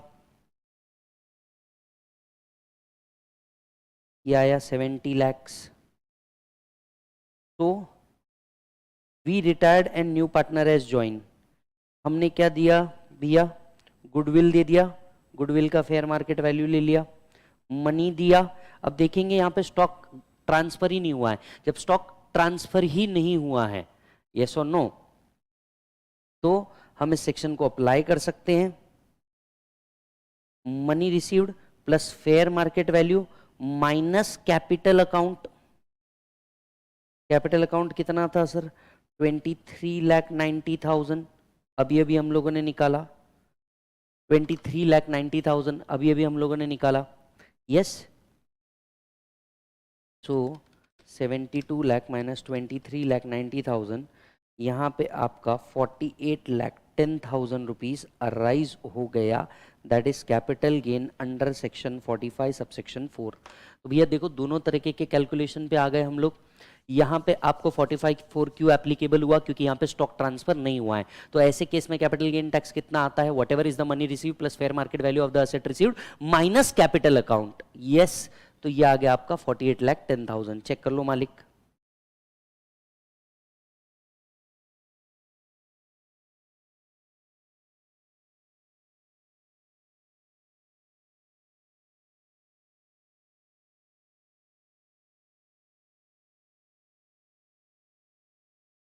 बराबर। साथ साथ में आपको क्या एप्लीकेबल है? Income tax under section 9B in addition to 45(4). सबसे पहले full value of consideration being fair market value of goodwill, right. कितना मालिक? 70 lakhs। इसमें से क्या कॉस्ट ऑफ एक्विजिशन माइनस होगा? अब देखो यहाँ पे गुडविल जो थी ये सेल्फ जनरेटेड गुडविल है, कोई परचेज्ड गुडविल तो है नहीं। यस, सेल्फ जनरेटेड गुडविल है। अब आप सोच करके देखो, सेल्फ जनरेटेड गुडविल का वैल्यू क्या पकड़ा जाता है? नील। सेल्फ जनरेटेड गुडविल का वैल्यू क्या पकड़ा जाता है? नील, क्योंकि उसके लिए आपने कोई खर्चा किया ही नहीं है। Less amount taxed under section 45(4) excluding cash.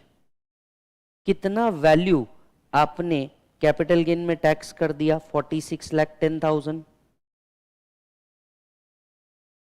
तो आपके 9B के अंदर में टैक्स हो जाएगा 23,90,000।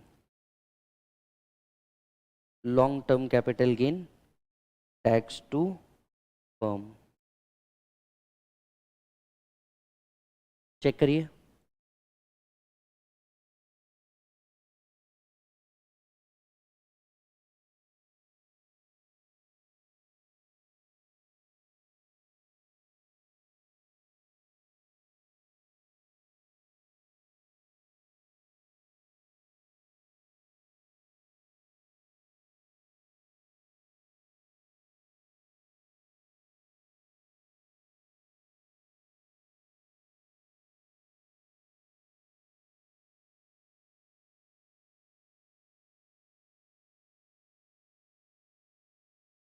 डन है बेटा? इज दैट डन मालिक? चलिए,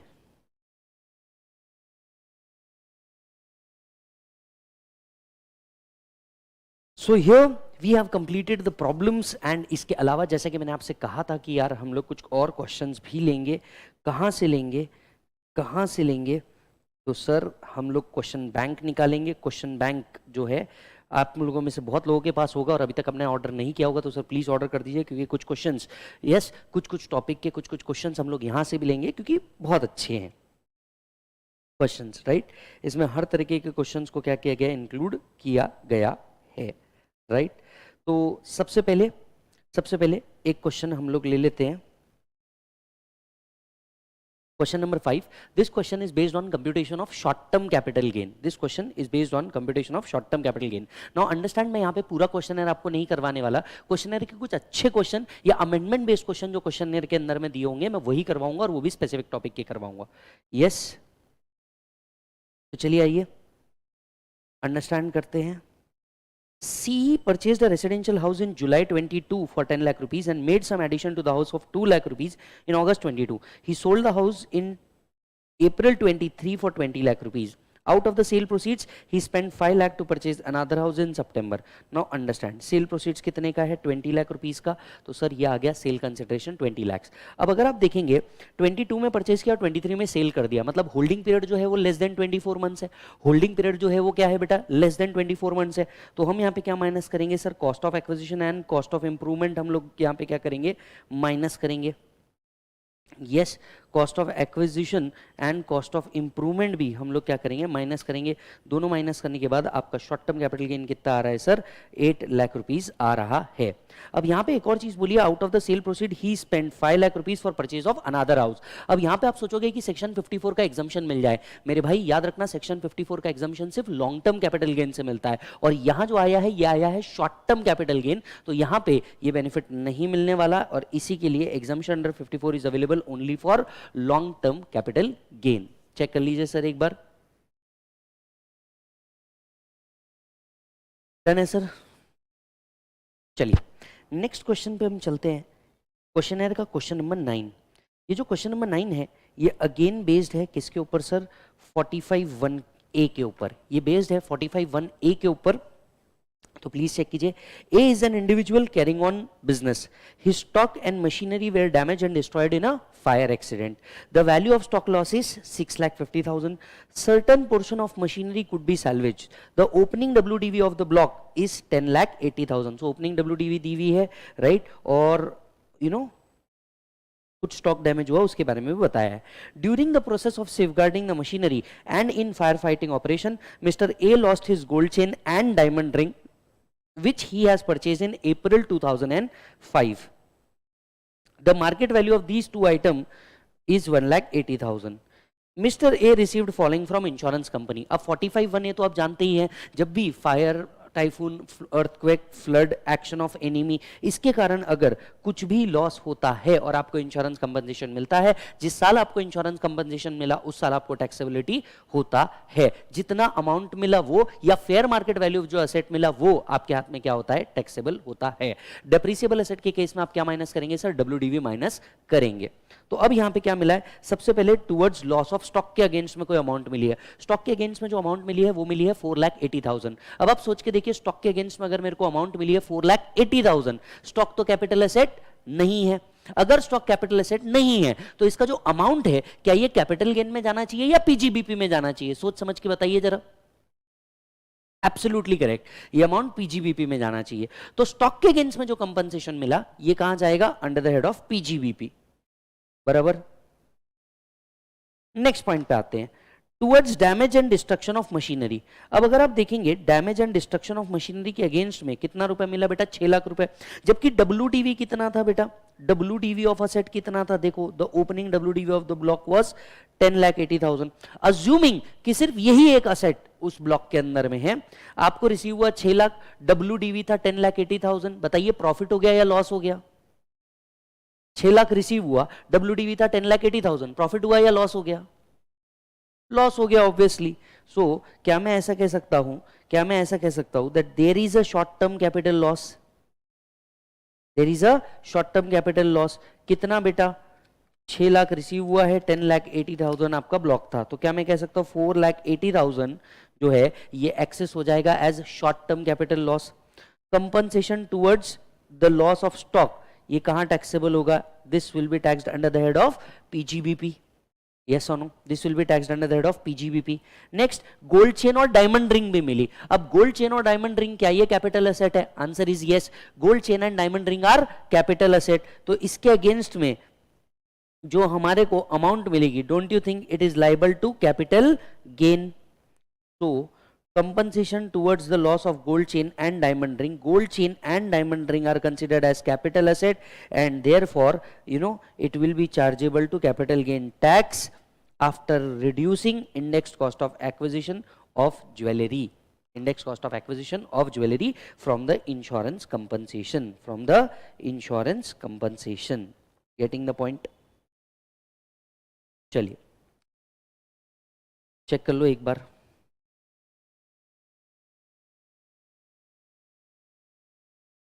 मालिक.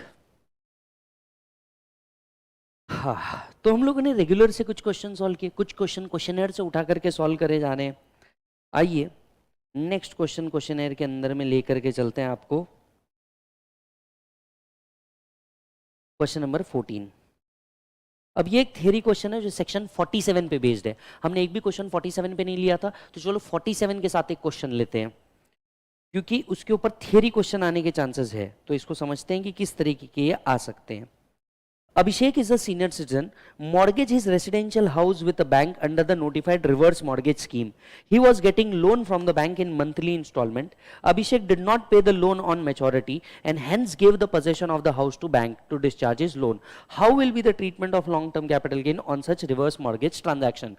आपने मेरे साथ 1043 पढ़ा है, जहां पे हमने देखा कि अगर कोई सीनियर सिटीजन है अपनी हाउस प्रॉपर्टी ट्रांसफर कर देता है under the notified reverse mortgage scheme, याद आ रहा है आपको? अगर वो हाउस प्रॉपर्टी ट्रांसफर कर देता है under the notified reverse mortgage scheme, तो अमाउंट लमसम में मिले या अमाउंट एन्युटी में मिले, it is not regarded as transfer and not liable to capital gain. याद आ रहा है आपको?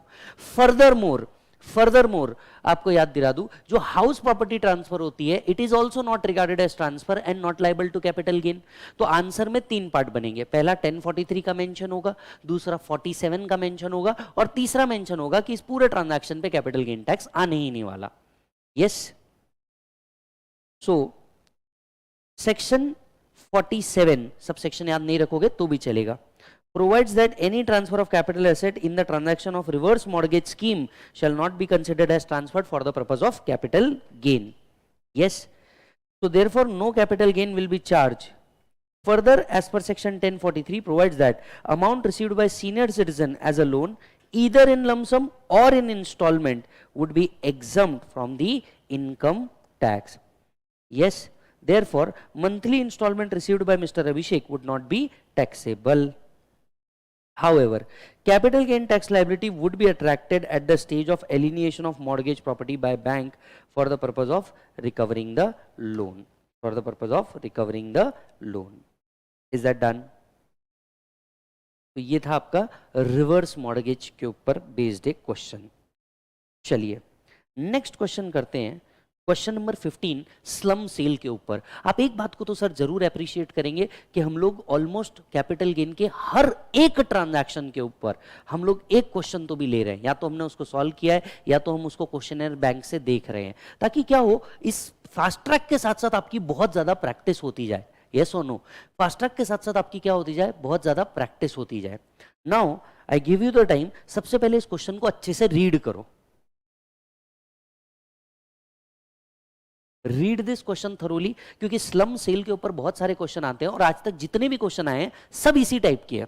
मतलब आपको पिछले अगर स्लम सेल पे आए हुए 3 क्वेश्चन की बात करूं तो तीनों क्वेश्चन इस तरीके के हैं जहां पे आपको एक बैलेंस शीट दी हुई होती है, उसके नीचे कुछ इंफॉर्मेशन दी हुई होती है और इस बेसिस पे आपको क्या करना है, कैपिटल गेन कंप्यूट करना है। तो मैं चाहता हूं इस क्वेश्चन को आप पहले शांति से पढ़ो, राइट, और फिर आप क्या करो, इसको सॉल्व करो। इस सिमिलर तरीके का क्वेश्चन आपको आपके मॉड्यूल के अंदर में भी दिया हुआ है, check the question.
I hope आपने क्वेश्चन पढ़ लिया होगा।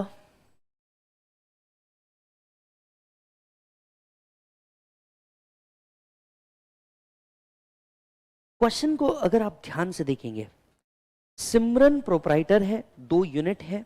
अगर आप क्वेश्चनर देखो, क्वेश्चन के ऊपर हर जगह पे लिखा हुआ है ये क्वेश्चन किस चीज पे बेस्ड है, ताकि जब आप सॉल्व करो तो आपको क्लियर पता रहे ऑलमोस्ट मेरे को किन चीजों पे प्रॉब्लम सॉल्व करना है। ठीक, Simran is a proprietor having 2 units. He transferred on 1/4/2023 Unit 1 by way of slum sale for a total consideration of 14 lakh. Unit 1 started in the year 5-6. अब अगर आप जानते होंगे स्लम सेल के अंदर में हम लोग क्या करते थे, सेक्शन 50B स्लम सेल के अंदर में net consideration minus net worth minus करता है और कैपिटल गेन डिपेंड करता है आपने यूनिट को कितने दिन होल्ड किया। अब यहाँ पे यूनिट 5-6 से होल्डेड है, मतलब क्या मैं ऐसा कह सकता हूं जो गेन आएगा वो लॉन्ग टर्म कैपिटल गेन होगा? पॉइंट नंबर पहला। दूसरा, स्लम सेल के ट्रांजैक्शन पे इंडेक्सेशन का बेनिफिट मिलता नहीं, ये हम लोग ऑलरेडी पढ़ के आ चुके हैं, यानी सीधा net consideration minus net worth minus होगा। अब नेट कंसिडरेशन हमें क्या करना होता है, निकालना होता है, बीइंग कंसिडरेशन और fair market value whichever is higher, FMV 1 और एफएमवी 2 व्हिचएवर इज हायर। अब इस यहां पे इस प्रॉब्लम में फेयर मार्केट वैल्यू तो दिया ही नहीं है, सिर्फ कंसिडरेशन दिया हुआ है। तो हम क्या करेंगे, जो चीज दी हुई है उसको पकड़ के आगे बढ़ जाएंगे, दैट इज 14 लाख को पकड़ के हम लोग क्या कर देंगे, आगे बढ़ जाएंगे। ठीक है मालिक, तो चलो बढ़ेंगे आगे। यहां पे आ गया consideration 14 lakh, expenses for transfer is 38,000। लो जी भैया, नेट कंसिडरेशन तक की तो चीज आपको आराम से मिल जाएगी। फिर बैलेंस शीट दी हुई है आपको, बैलेंस शीट आपको दी हुई है, right. Building, machine, debtors, patents दिया हुआ है। यूनिट 1 उसने ट्रांसफर क्या किया है, ही ट्रांसफर्ड यूनिट 1, मतलब आपको सारी डिटेल्स यूनिट 1 की देखनी है। आपको सारी की सारी डिटेल्स किसकी देखनी है, यूनिट 1 के लिए देखनी है, right. Own capital, revaluation reserve, bank loan, trade creditors, ये सारी चीजें दी हुई है। Okay sir. Revaluation reserve is created by revising upward the value of building of unit 1. The stamp duty value as on 1/4/2023 is 10 lakh. अब मुझे एक बात बताइए, स्टैम्प ड्यूटी वैल्यू को तो खैर बाजू कर दो, आपकी जो बिल्डिंग की वैल्यू दी हुई है ये 13 लाख रुपए दी हुई है, 13 लाख रुपीस दी हुई है, और ये रिवैल्यूएशन रिजर्व क्रिएट करके अपवर्ड रिवैल्यूएशन हुआ है। मतलब टेक्निकली बिल्डिंग का वैल्यू जो था वो 8 लाख रुपीस ही था। आपको भी पता है पूरे इनकम टैक्स में हम रिवैल्यूएशन कहीं पे भी कंसिडर नहीं करते, तो बिल्डिंग का वैल्यू 13 लाख पकड़ना पड़ेगा या 8 लाख पकड़ना पड़ेगा। 8 लाख। हम बिल्डिंग का वैल्यू क्यों पकड़ेंगे, क्यों बेटा, नेटवर्थ कैसे निकलेगा, नेटवर्थ मतलब total asset minus liability. Net worth कैसे निकलेगा, total asset minus liability. Total asset कैसे लेंगे हम लोग, राइट। बिल्डिंग का जो वैल्यू होगा, बिल्डिंग का जो वैल्यू होगा ये हमें क्या पकड़ना होगा, बिल्डिंग का वैल्यू जो होगा ये हमें 8 लाख रुपीस पकड़ना होगा। तो हम सबसे पहले एक वर्किंग नोट बनाएंगे। किसका वर्किंग नोट बनाएंगे बेटा, नेटवर्थ का वर्किंग नोट बनाएंगे, क्योंकि नेट कंसिडरेशन तो आराम से निकल जाएगा, नेट कंसिडरेशन तो आराम से निकल जाएगा। ध्यान से सुनिएगा, राइट। चेक करिए, आगे पढ़ो, बराबर है। अब अगर आप आगे बढ़ेंगे तो आगे बढ़ के देखेंगे कि भैया बिल्डिंग के लिए सबसे पहले हम लोग नेट कंसिडरेशन नेटवर्थ निकालेंगे। अगर आप ध्यान से देखोगे तो बिल्डिंग की वैल्यू कितनी ले ली हमने, 13 लाख। हम सबसे पहले क्या निकाल रहे हैं, नेटवर्थ निकाल रहे हैं, नेट कंसिडरेशन बाद में निकालेंगे। दूसरा है मशीन का वैल्यू, ठीक है। No individual value of the asset is considered in the deed, ये भी ठीक है। Patent was acquired in 2021 on which no depreciation has been charged. एक बात समझिए, मशीन का वैल्यू कितना लूं, WDV लेंगे हम लोग मशीन का वैल्यू भी, that is 4 lakh rupees. Next क्या है, डेटर्स, डेटर्स का भी हम लोग बुक वैल्यू लेंगे, दैट इज 2 लाख रुपीस। अब अगर हम बात करें पेटेंट्स की, वी ऑल नो सेक्शन 32 के हिसाब से patents is a depreciable asset. Patent क्या है बेटा, डेप्रीसिएबल असेट है। अब अगर पेटेंट डेप्रीसिएबल असेट है, पेटेंट क्या है बेटा, डेप्रीसिएबल असेट है, हमने इस पे डेप्रिसिएशन लिया है क्या, नहीं। मतलब एक और वर्किंग नोट बनेगा, किसका वर्किंग नोट बनेगा बेटा, डेप्रिसिएशन का एक और वर्किंग नोट बनेगा। अब जरा चेक करते हैं, अब जरा हम लोग क्या करते हैं, चेक करते हैं। 2,50,000 का असेट था, 2021 में लिया था, राइट। इधर आइए, 1/7/2021 2,50,000 का असेट लिया था। अब आपको पीजीबीपी का एक प्रोविजन बताता हूं, अभी तक के मैंने फास्ट ट्रैक में पीजीबीपी लिया नहीं है, बट पीजीबीपी का एक प्रोविजन बताता हूं। वैसे आप इंटर पढ़े हुए हो सकते हैं अभी तक के, तो आपको जरूर पता होगा, अगर असेट जिस साल एक्वायर किया मोर देन 180 डेज यूज किया तो हम फुल डेप्रिसिएशन लेते हैं, करेक्ट है बेटा। प्लस डेप्रिसिएशन इंटेंजिबल्स पे कितना है बेटा, 25%, यानी 21-22 का डेप्रिसिएशन लेंगे eight the rate of 25%। So 2,50,000 into 25%, क्या ये आ गया 62,500, ये माइनस कर देंगे, बराबर। फिर 22-23 का भी हमको क्या माइनस करना पड़ेगा, डेप्रिसिएशन माइनस करना पड़ेगा ऑन WDV बेसिस, और 25% डाउन किया तो आपका 1/4/2023 के दिन आपका वैल्यू आ जाता है कितना बेटा, 140,625। ये कितना आ जाता है बेटा, 140,625। तो लो सर, ये आ गया आपका 140,625। असेट साइड हमने पूरा का पूरा क्या कर दिया, कंप्लीट। इसमें से हम लोग क्या माइनस करेंगे, liability. 4 lakh total bank loan दिख रहा है, लेकिन उसमें से यूनिट 1 का कितना है, 70%, यानी क्या मैं कह सकता हूं, bank loan will be 2,80,000। Further trade creditor दिख रहे हैं 3,50,000 के, इसका 25% यूनिट 1 का है, मतलब 87,500, बराबर। सो 280 प्लस 87,500 ये बन गया आपका 1,75,000 नहीं 280 प्लस 87,500 ये बन गया आपका 367,500 माइनस 15 लाख 40,625 माइनस 367,500 ये आया आपका 11,73,125। सबसे पहले ये बना आपका क्या बेटा नेट वर्थ। प्लीज चेक करिए, ये पहला वर्किंग नोट है जो आपने बनाना चाहिए। साथ साथ में एक और वर्किंग नोट बनाना चाहिए, किसका बेटा, पेटेंट्स का।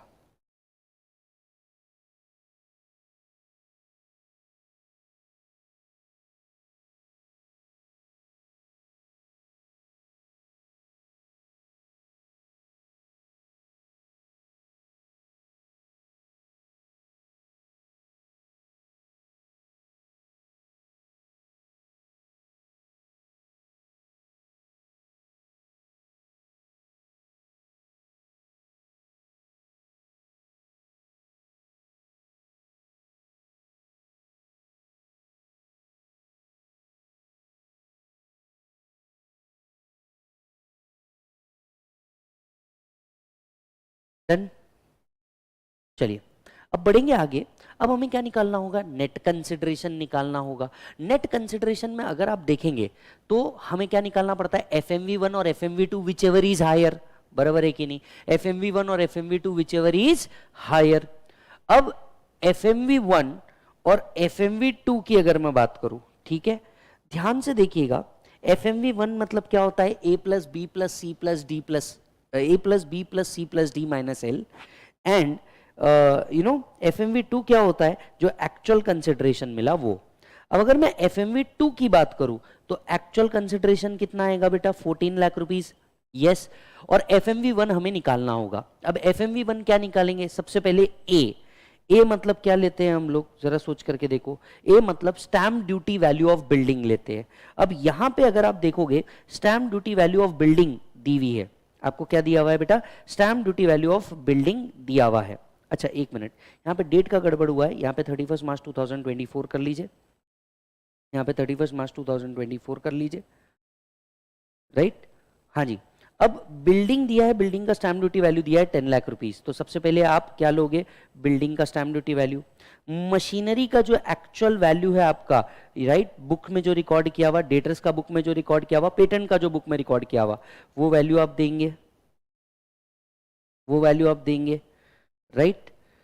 इसके बाद में एल माइनस करना है। एल मतलब क्या होता है बेटा, लाइबिलिटी। एल मतलब क्या होता है बेटा, लाइबिलिटी।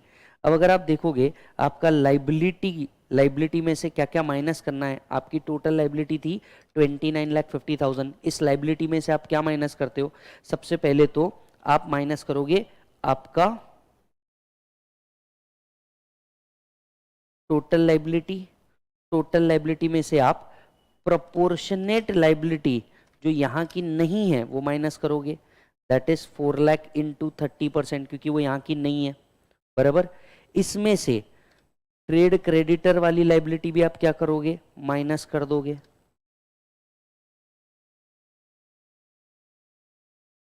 तो आपका आया 3.5 लाख इंटू 75%, आपकी नेट लाइबिलिटी आई 25,67,500। इस लाइबिलिटी में से own capital and reserve and surplus भी क्या किए जाते हैं, माइनस किए जाते हैं।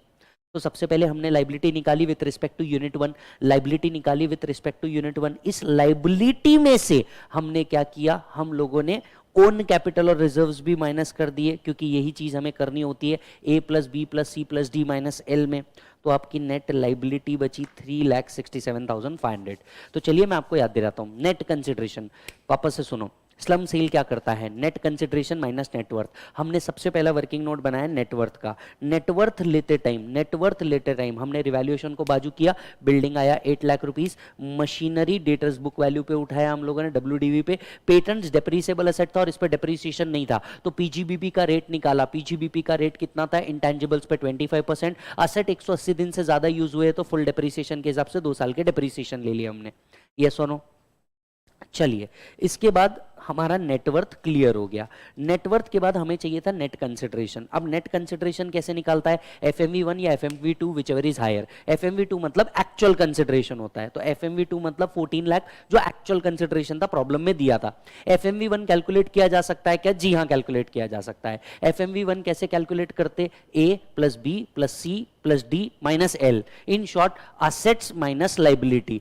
असेट में क्या लेंगे, जो इमूवेबल प्रॉपर्टी है उसका स्टैम्प ड्यूटी वैल्यू लेना होता है, तो इमूवेबल प्रॉपर्टी का हमने क्या लिया, स्टैम्प ड्यूटी, और बाकी सारे जो असेट है राइट इसका बुक वैल्यू लेना होता है, क्योंकि वो गोल्ड ज्वेलरी के अंदर में नहीं आ रहा, तो बाकी सारे असेट्स का हम लोग को क्या लेना पड़ता है, बुक वैल्यू। तो ये बना आपका टोटल असेट माइनस लाइबिलिटी। अब सबसे पहले अगर हम लाइबिलिटी देखेंगे, हमारा टोटल लाइबिलिटी था 29,50,000, उसमें से यूनिट 1 के रिस्पेक्ट में जो लाइबिलिटी नहीं है उसको बाजू कर दिया।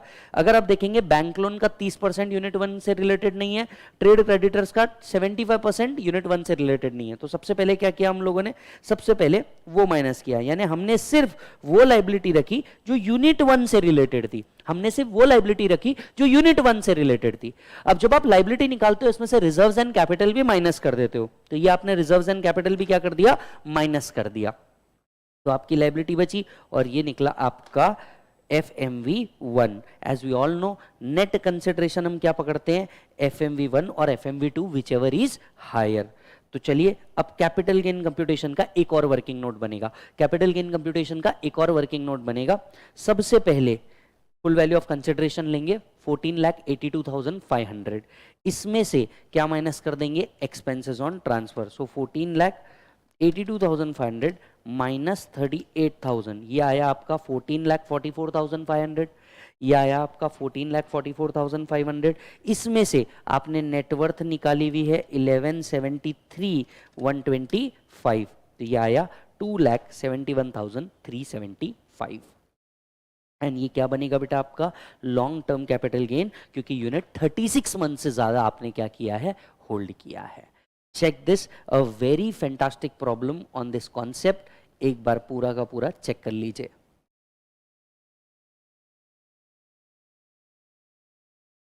डन है मालिक, तो चलो आज जाओ, इस सिमिलर टाइप का क्वेश्चन है जो आप देख सकते हो। एक क्वेश्चन ये जरूर सॉल्व करके जाना, अगर आप क्वेश्चन एयर कर रहे हो तो ये क्वेश्चन जरूर सॉल्व करके जाना। किस कंसेप्ट के ऊपर बेस्ड है मैं वो भी बता दूं। 50C में हमें स्टैम्प ड्यूटी वैल्यू कब की लेना है, stamp duty value as on the date of registration या stamp duty value as on the date of agreement, उसी के ऊपर एक क्वेश्चन है, अच्छा क्वेश्चन है, करके जाइएगा आप क्वेश्चन एयर कर रहे हैं तो। यस, यहाँ पे स्लम सेल के ऊपर एक और क्वेश्चन है, क्वेश्चन नंबर 19, इसको भी करिएगा आप, क्वेश्चन एयर कर रहे हैं तो इसको भी करिएगा, इट्स अ गुड क्वेश्चन। चलिए एक ये है प्लस एक ये है, चलो क्वेश्चन नंबर 21 करते हैं। इसमें कैपिटल गेन प्लस गिफ्ट का कंसेप्ट दोनों भी मिक्स है, मतलब 45 प्लस 56 टू 10, ये दोनों कंसेप्ट मिक्स है, तो चलो ये वाला करते हैं, ठीक है।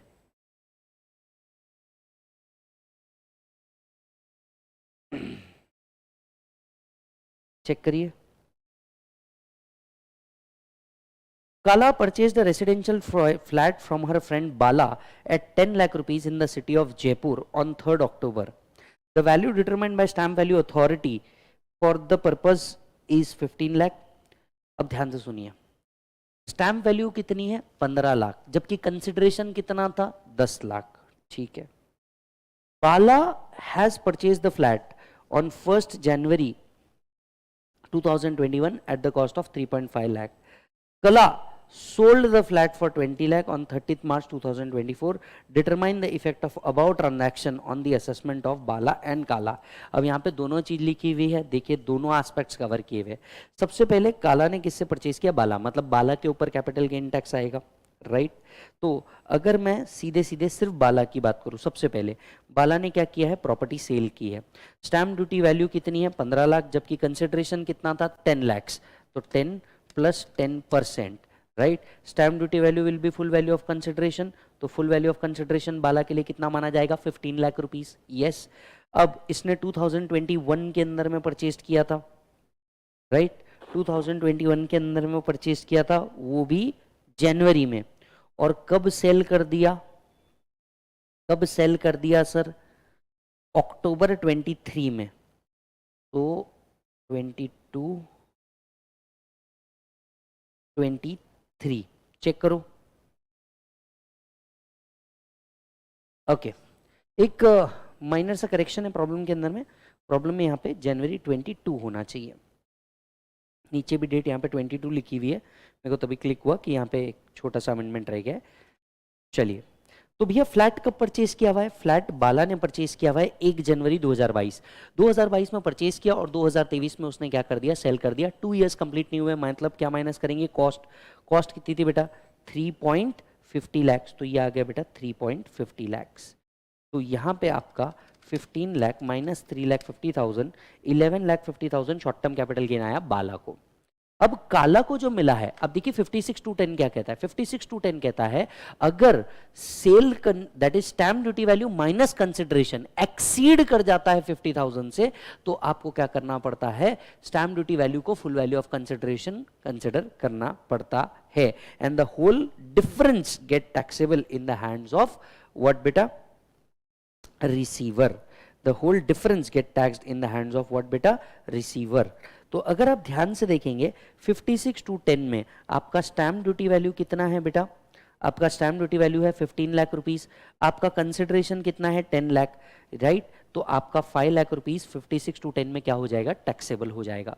तो जब आप असेट रिसीव करते हैं, जब आप असेट क्या करते हैं? रिसीव करते हैं, stamp duty value minus consideration अगर एक्सीड करता है 50,000 से एंड 10% ऑफ कंसिडरेशन से, तो 10% ऑफ कंसिडरेशन से तो ऊपर है ही, एंड 50,000 से भी ऊपर है, तो होल डिफरेंस जो होता है ना, इसे क्या माना जाता है बेटा? गिफ्ट माना जाता है। तो यह आ गया 5 लाख रुपीस। फर्दर बाला ने भी क्या कर दिया है? सोल्ड कर दिया है, बराबर है। काला ने भी क्या किया है? सोल्ड किया है। अब काला ने सोल्ड कितने में किया है बेटा? 20 लाख। इसने परचेज कितने में किया था? 15 लाख। क्योंकि 15 लाख 56/10 में टैक्स हुए हैं। 15 लाख 56/10 में क्या हुए हैं? टैक्स हुए हैं। वही आपके लिए 49(4) में क्या मानी जाएगी? कॉस्ट मानी जाएगी। वही आपके लिए क्या मानी जाएगी? कॉस्ट मानी जाएगी। तो यहां पे 5 लाख रुपीज आपका शॉर्ट टर्म कैपिटल गेन आएगा, 5 लाख रुपीज आपका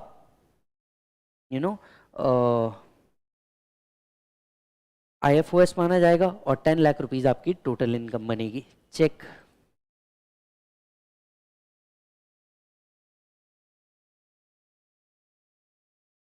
इज दैट डन?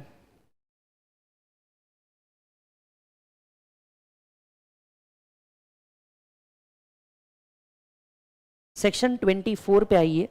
50AA नाम का एक नया सेक्शन आया है, याद है आपको? उस अमेंडमेंट के ऊपर एक क्वेश्चन मैं यहां पे कवर कर रहा हूं, उस अमेंडमेंट के बेस्ड एक क्वेश्चन मैं यहां पे कवर कर रहा हूं। प्लीज चेक करिए, read the question first.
I hope आपने ये क्वेश्चन देख लिया होगा।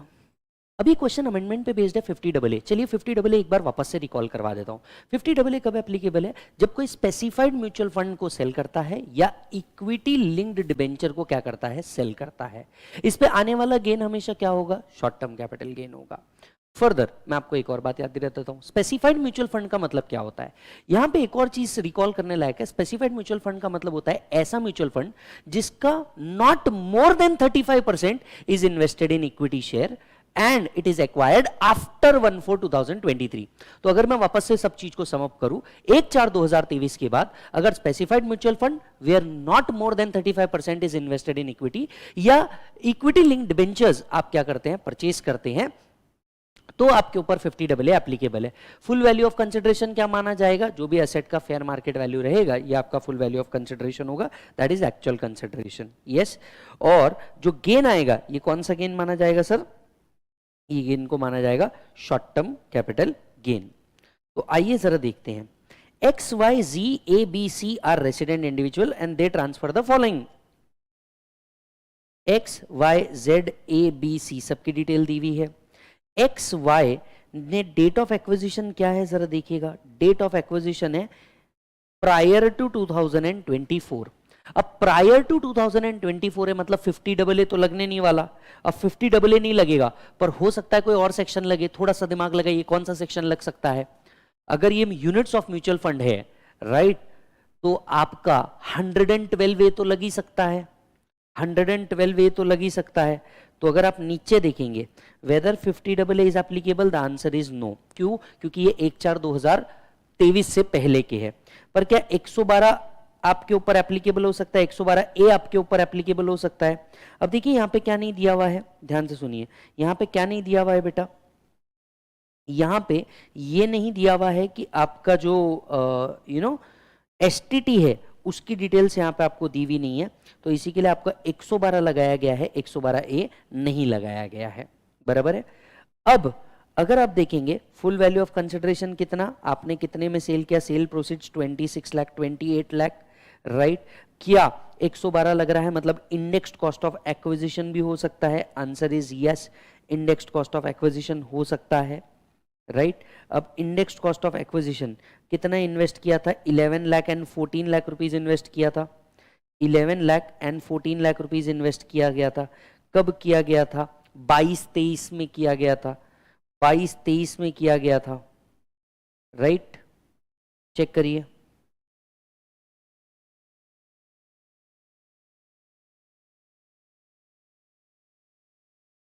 बराबर है मालिक। अब अगर आप प्रॉब्लम को बड़े ध्यान से देखेंगे, प्रॉब्लम को बड़े ध्यान से देखेंगे, ट्रांसफर हम कब मान रहे हैं, ट्रांसफर हम मान रहे हैं 2026। अब 2026 का इंडेक्स क्या प्रॉब्लम में दिया है क्या, देखिए अभी तक 2026 का इंडेक्स आया तो नहीं है, तो हमने प्रॉब्लम में एक अजम्पशन डाला कि 2026-27 का बेस इंडेक्स क्या हो सकता है, 395। अब इंडेक्स कैसे निकालेंगे जरा सोच करके देख बेटा, yes, cost of acquisition into CII for the year of transfer 26-27 divided by CII for the year of acquisition, तो 11 lakh into 395 into 395 divided by 331, यह आएगा आपका 13,12,688.82 आ रहा है, 689, तो ये आ गया मालिक आपका लॉन्ग टर्म कैपिटल गेन 12,87,311। ठीक उसी तरीके से अगर हम Y की बात करें, Y के केस में भी क्या हुआ है बेटा, Y के केस में भी 26-27 में सेल हुआ है राइट, 28 लाख में सेल हुआ है, 14 लाख में परचेज किया गया है, और क्योंकि एसटीटी की कोई भी डिटेल यहाँ पे दी हुई नहीं है तो हम लोग क्या अज्यूम कर रहे हैं, हम 112 में अज्यूम कर रहे हैं, वही 14 लाख इंटू 395 डिवाइडेड बाय 331,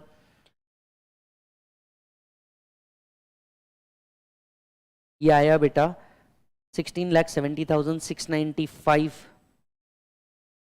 इसमें से 28 लाख माइनस किया तो आ गया 11,29,305। यस बेटा, चलो नेक्स्ट पॉइंट पे चलते हैं। अब अगर हम सिर्फ Z की बात करें, Z ने SBI के म्यूचुअल फंड लिए हुए हैं, ये उसने लिए हैं अप्रैल 2023, मतलब 50AA एप्लीकेबल होने के चांसेस है, यस। अब इसमें से कितना इन्वेस्ट किया है, 30% इक्विटी में इन्वेस्ट किया है, नॉट मोर देन अगर 35% इन्वेस्ट किया है, नॉट मोर देन अगर 35 इन्वेस्ट किया है, तो हम इस म्यूचुअल फंड को क्या मान सकते हैं, स्पेसिफाइड म्यूचुअल फंड मान सकते हैं, और इस केस में 50AA लग सकता है। इसीलिए देखिए 50AA लगाया है, 112A नहीं लगाया है, 112A नहीं लगाया है। अब क्या लेंगे बेटा, आपका जो सेल प्रोसीड्स है इसी को फुल वैल्यू ऑफ कंसिडरेशन माना जाएगा, सेल प्रोसीड्स है इसी को फुल वैल्यू ऑफ कंसिडरेशन माना जाएगा। इसमें से आप क्या माइनस करोगे, कॉस्ट माइनस करोगे, और जो नेचर ऑफ गेन है इसे क्या पकड़ा जाएगा बेटा, शॉर्ट टर्म कैपिटल गेन। जो गेन है बेटा इसे क्या पकड़ा जाएगा, short term capital gain. Getting the point, yes getting the point. Check करिए नेक्स्ट पॉइंट, चेक करिए next point. SBI mutual fund 2023 के बाद लिया है, लेकिन इक्विटी में 50% से ज्यादा इन्वेस्ट किया हुआ है। इक्विटी में कितने से इन्वेस्ट किया है, 50 से ज्यादा क्या किया है बेटा, इन्वेस्ट किया है। अच्छा जी सर, 50% से ज्यादा इन्वेस्ट किया है, मतलब 50 AA तो लगने नहीं वाला, 112 लग जाएगा, 112A नहीं लगेगा। सर क्यों, क्योंकि एसटीटी की कोई डिटेल्स हमारे पास दी हुई नहीं है, एसटीटी की कोई भी डिटेल हमारे पास दी हुई नहीं है। तो यहाँ पे हम लोगों का जैसे कैपिटल गेन कंप्यूट होता है वैसे कैपिटल गेन कंप्यूट होगा, सिर्फ इंडेक्स कॉस्ट 348 हो जाएगा, क्योंकि ये 23-24 में परचेज्ड है। तो इंडेक्स कॉस्ट, बेस इंडेक्स क्या लेंगे हम लोग, 348, एंड अकॉर्डिंगली आपका क्या राइज होगा, long term capital gain. Next आता है बेटा बी एंड सी। पहले सी को देख लेते हैं।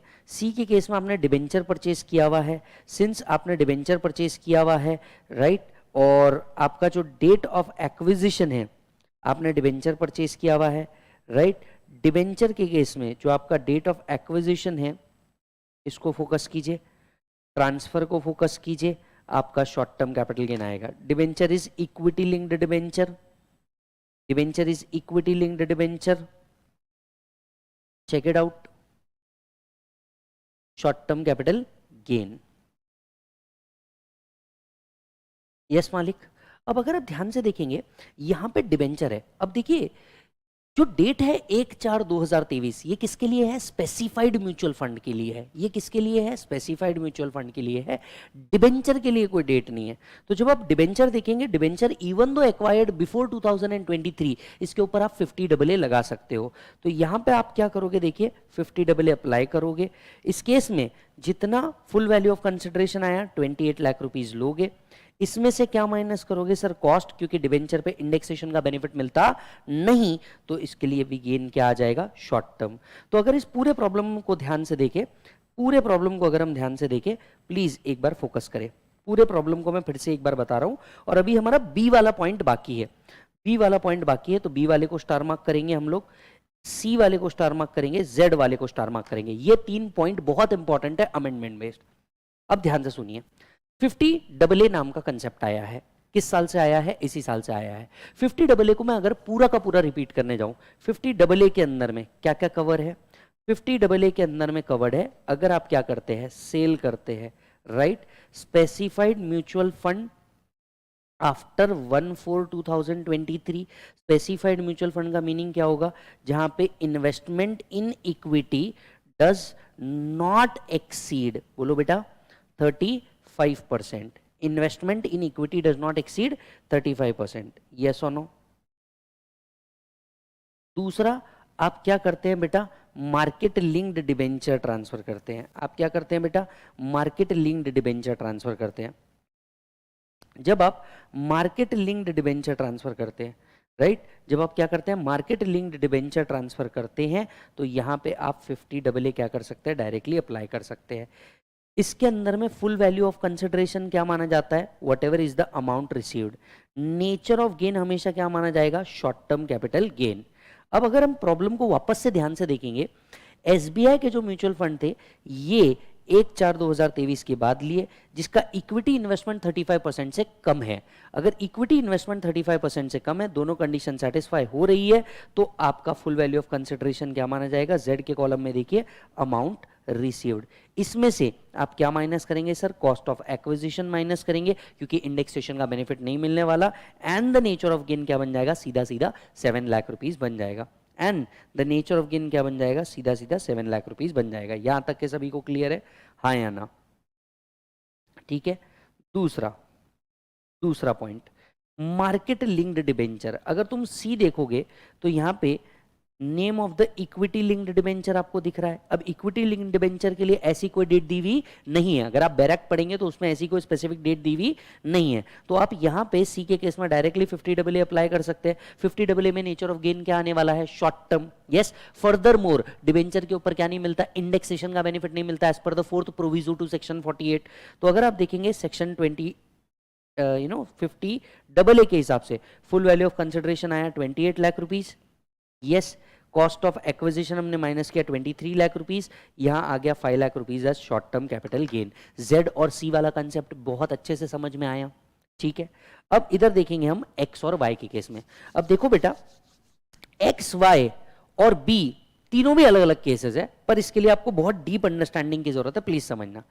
एक्स और वाई जो है इस पे हम 50AA नहीं अप्लाई करेंगे। क्यों नहीं अप्लाई करेंगे, दो बड़े रीजन है, जिसमें से सबसे बड़ा रीजन यही है कि इनके जो डेट ऑफ एक्विजिशन है, स्पेसिफाइड म्यूचुअल फंड, इनके जो डेट ऑफ एक्विजिशन है यही क्या है बेटा, 1/4/2023 के पहले है।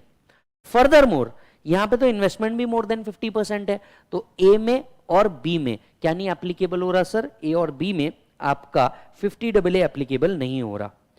112 भी एप्लीकेबल नहीं होगा, 112 एप्लीकेबल होगा, और 112 के हिसाब से हम लोगों ने कैलकुलेशन कर लिया। अब आते हैं नेक्स्ट पॉइंट के ऊपर। अब आते हैं किसके ऊपर बेटा, नेक्स्ट पॉइंट के ऊपर। अगर आप देखेंगे बी को जरा ध्यान से देखना। एक्विजिशन हुआ है 2021 में, but 70% is invested in equity share. अब यहां पे आपको एक बहुत बहुत ज्यादा डीप अंडरस्टैंडिंग की जरूरत है, वो क्या है मैं आपको समझाता हूं। 112A जब आप पढ़ते हैं वो कहा जाता है कि अगर आपके म्यूचुअल फंड का मोर देन 50%, अगर आपके म्यूचुअल फंड का मोर देन 50% कहां इन्वेस्टेड है, इक्विटी शेयर में इन्वेस्टेड है। अगर आपके म्यूचुअल फंड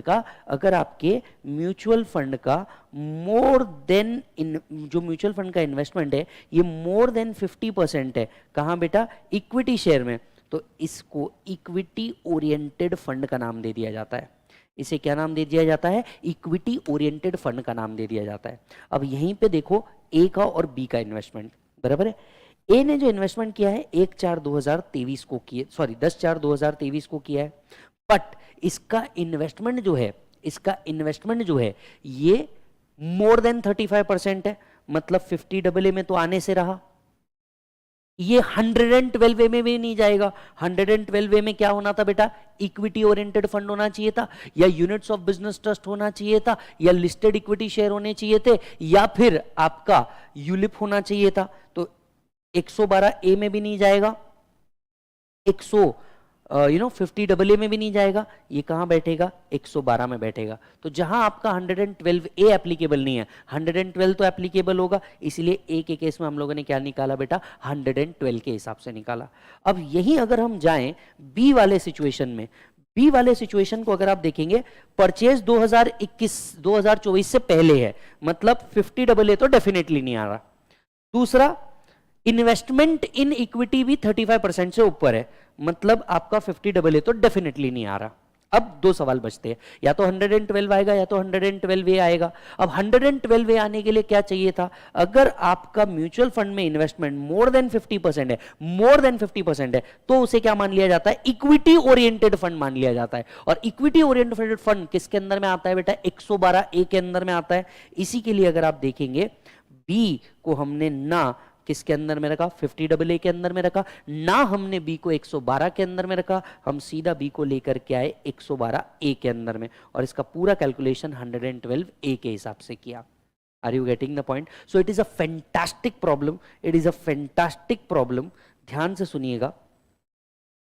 सुनिएगा, इन एक एक चीज के ऊपर आप क्या करो, रीजन बनाओ। इन एक एक चीज के ऊपर आप क्या करो सर, रीजन बनाओ। कोई स्टिकी नोट होगा तो स्टिकी नोट चिपका देना, अगर हम एक्स एंड वाई की बात करें, अगर हम किसकी बात करें, एक्स एंड वाई की बात करें, राइट, ये एक्स एंड वाई की बात करें, यहां पे अगर आप देखेंगे, या सिर्फ एक्स की भी बात कर लो, acquired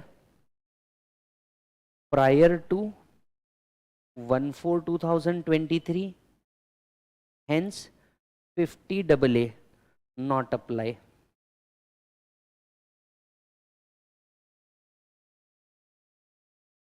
Since not a unit of business trust or equity oriented fund, 112A not apply. Hence used 112. Y की अगर मैं बात करूं, Y की अगर मैं बात करूं,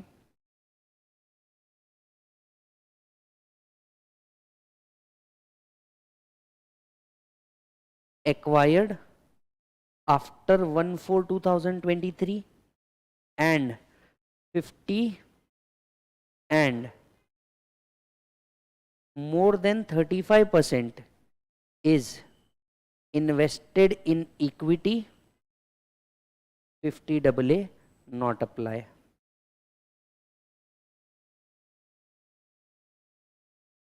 Since not a unit of BT or equity oriented fund, 112A not apply. Hence 112 applied. Hence 112A applied. Z की अगर मैं बात करूं, Z के केस में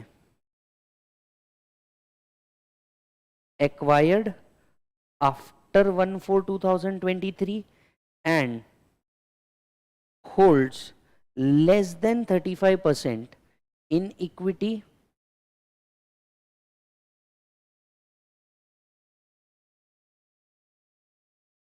hence 50 AA applied.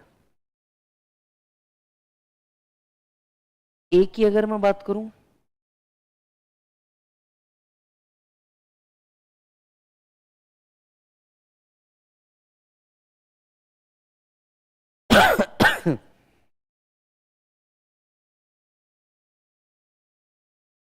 ए की अगर मैं बात करूं, ए के केस में हम लोगों ने क्या किया,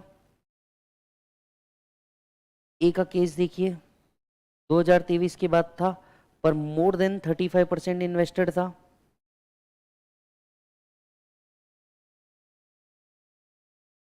acquired after 1/4/2023, but investment in equity exceeds 35%, hence 50 AA not apply. Further, investment in equity is not more than 50%, it's not a equity oriented fund, hence 112A not applied. It's 112.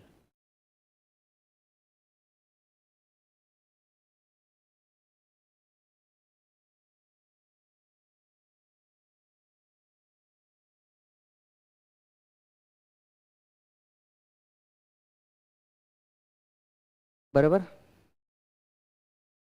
B के case में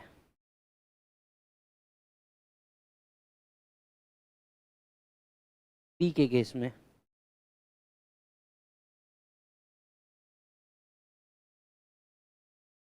acquired prior to 1/4/2023, 50 AA not apply. Since investment in equity exceeds 50%, it became equity oriented fund, hence 112A applied. Hence 112A applied.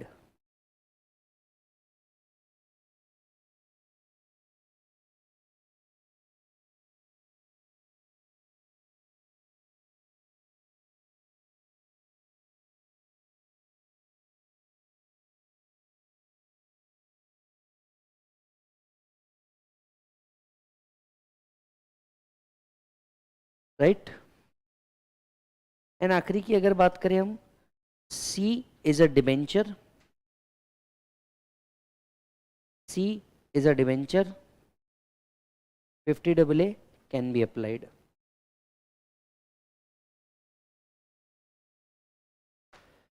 पूरा amendment based with 112 सब एक साथ mix. इतना गजब का question है ना कि आपका 112 पढ़ने पे मजबूर कर देगा, 112A पढ़ने पे मजबूर कर देगा, और साथ साथ में आपको 50AA भी पढ़ने पे मजबूर कर देगा। A beautiful question, beautifully drafted question, keep it in your exam list.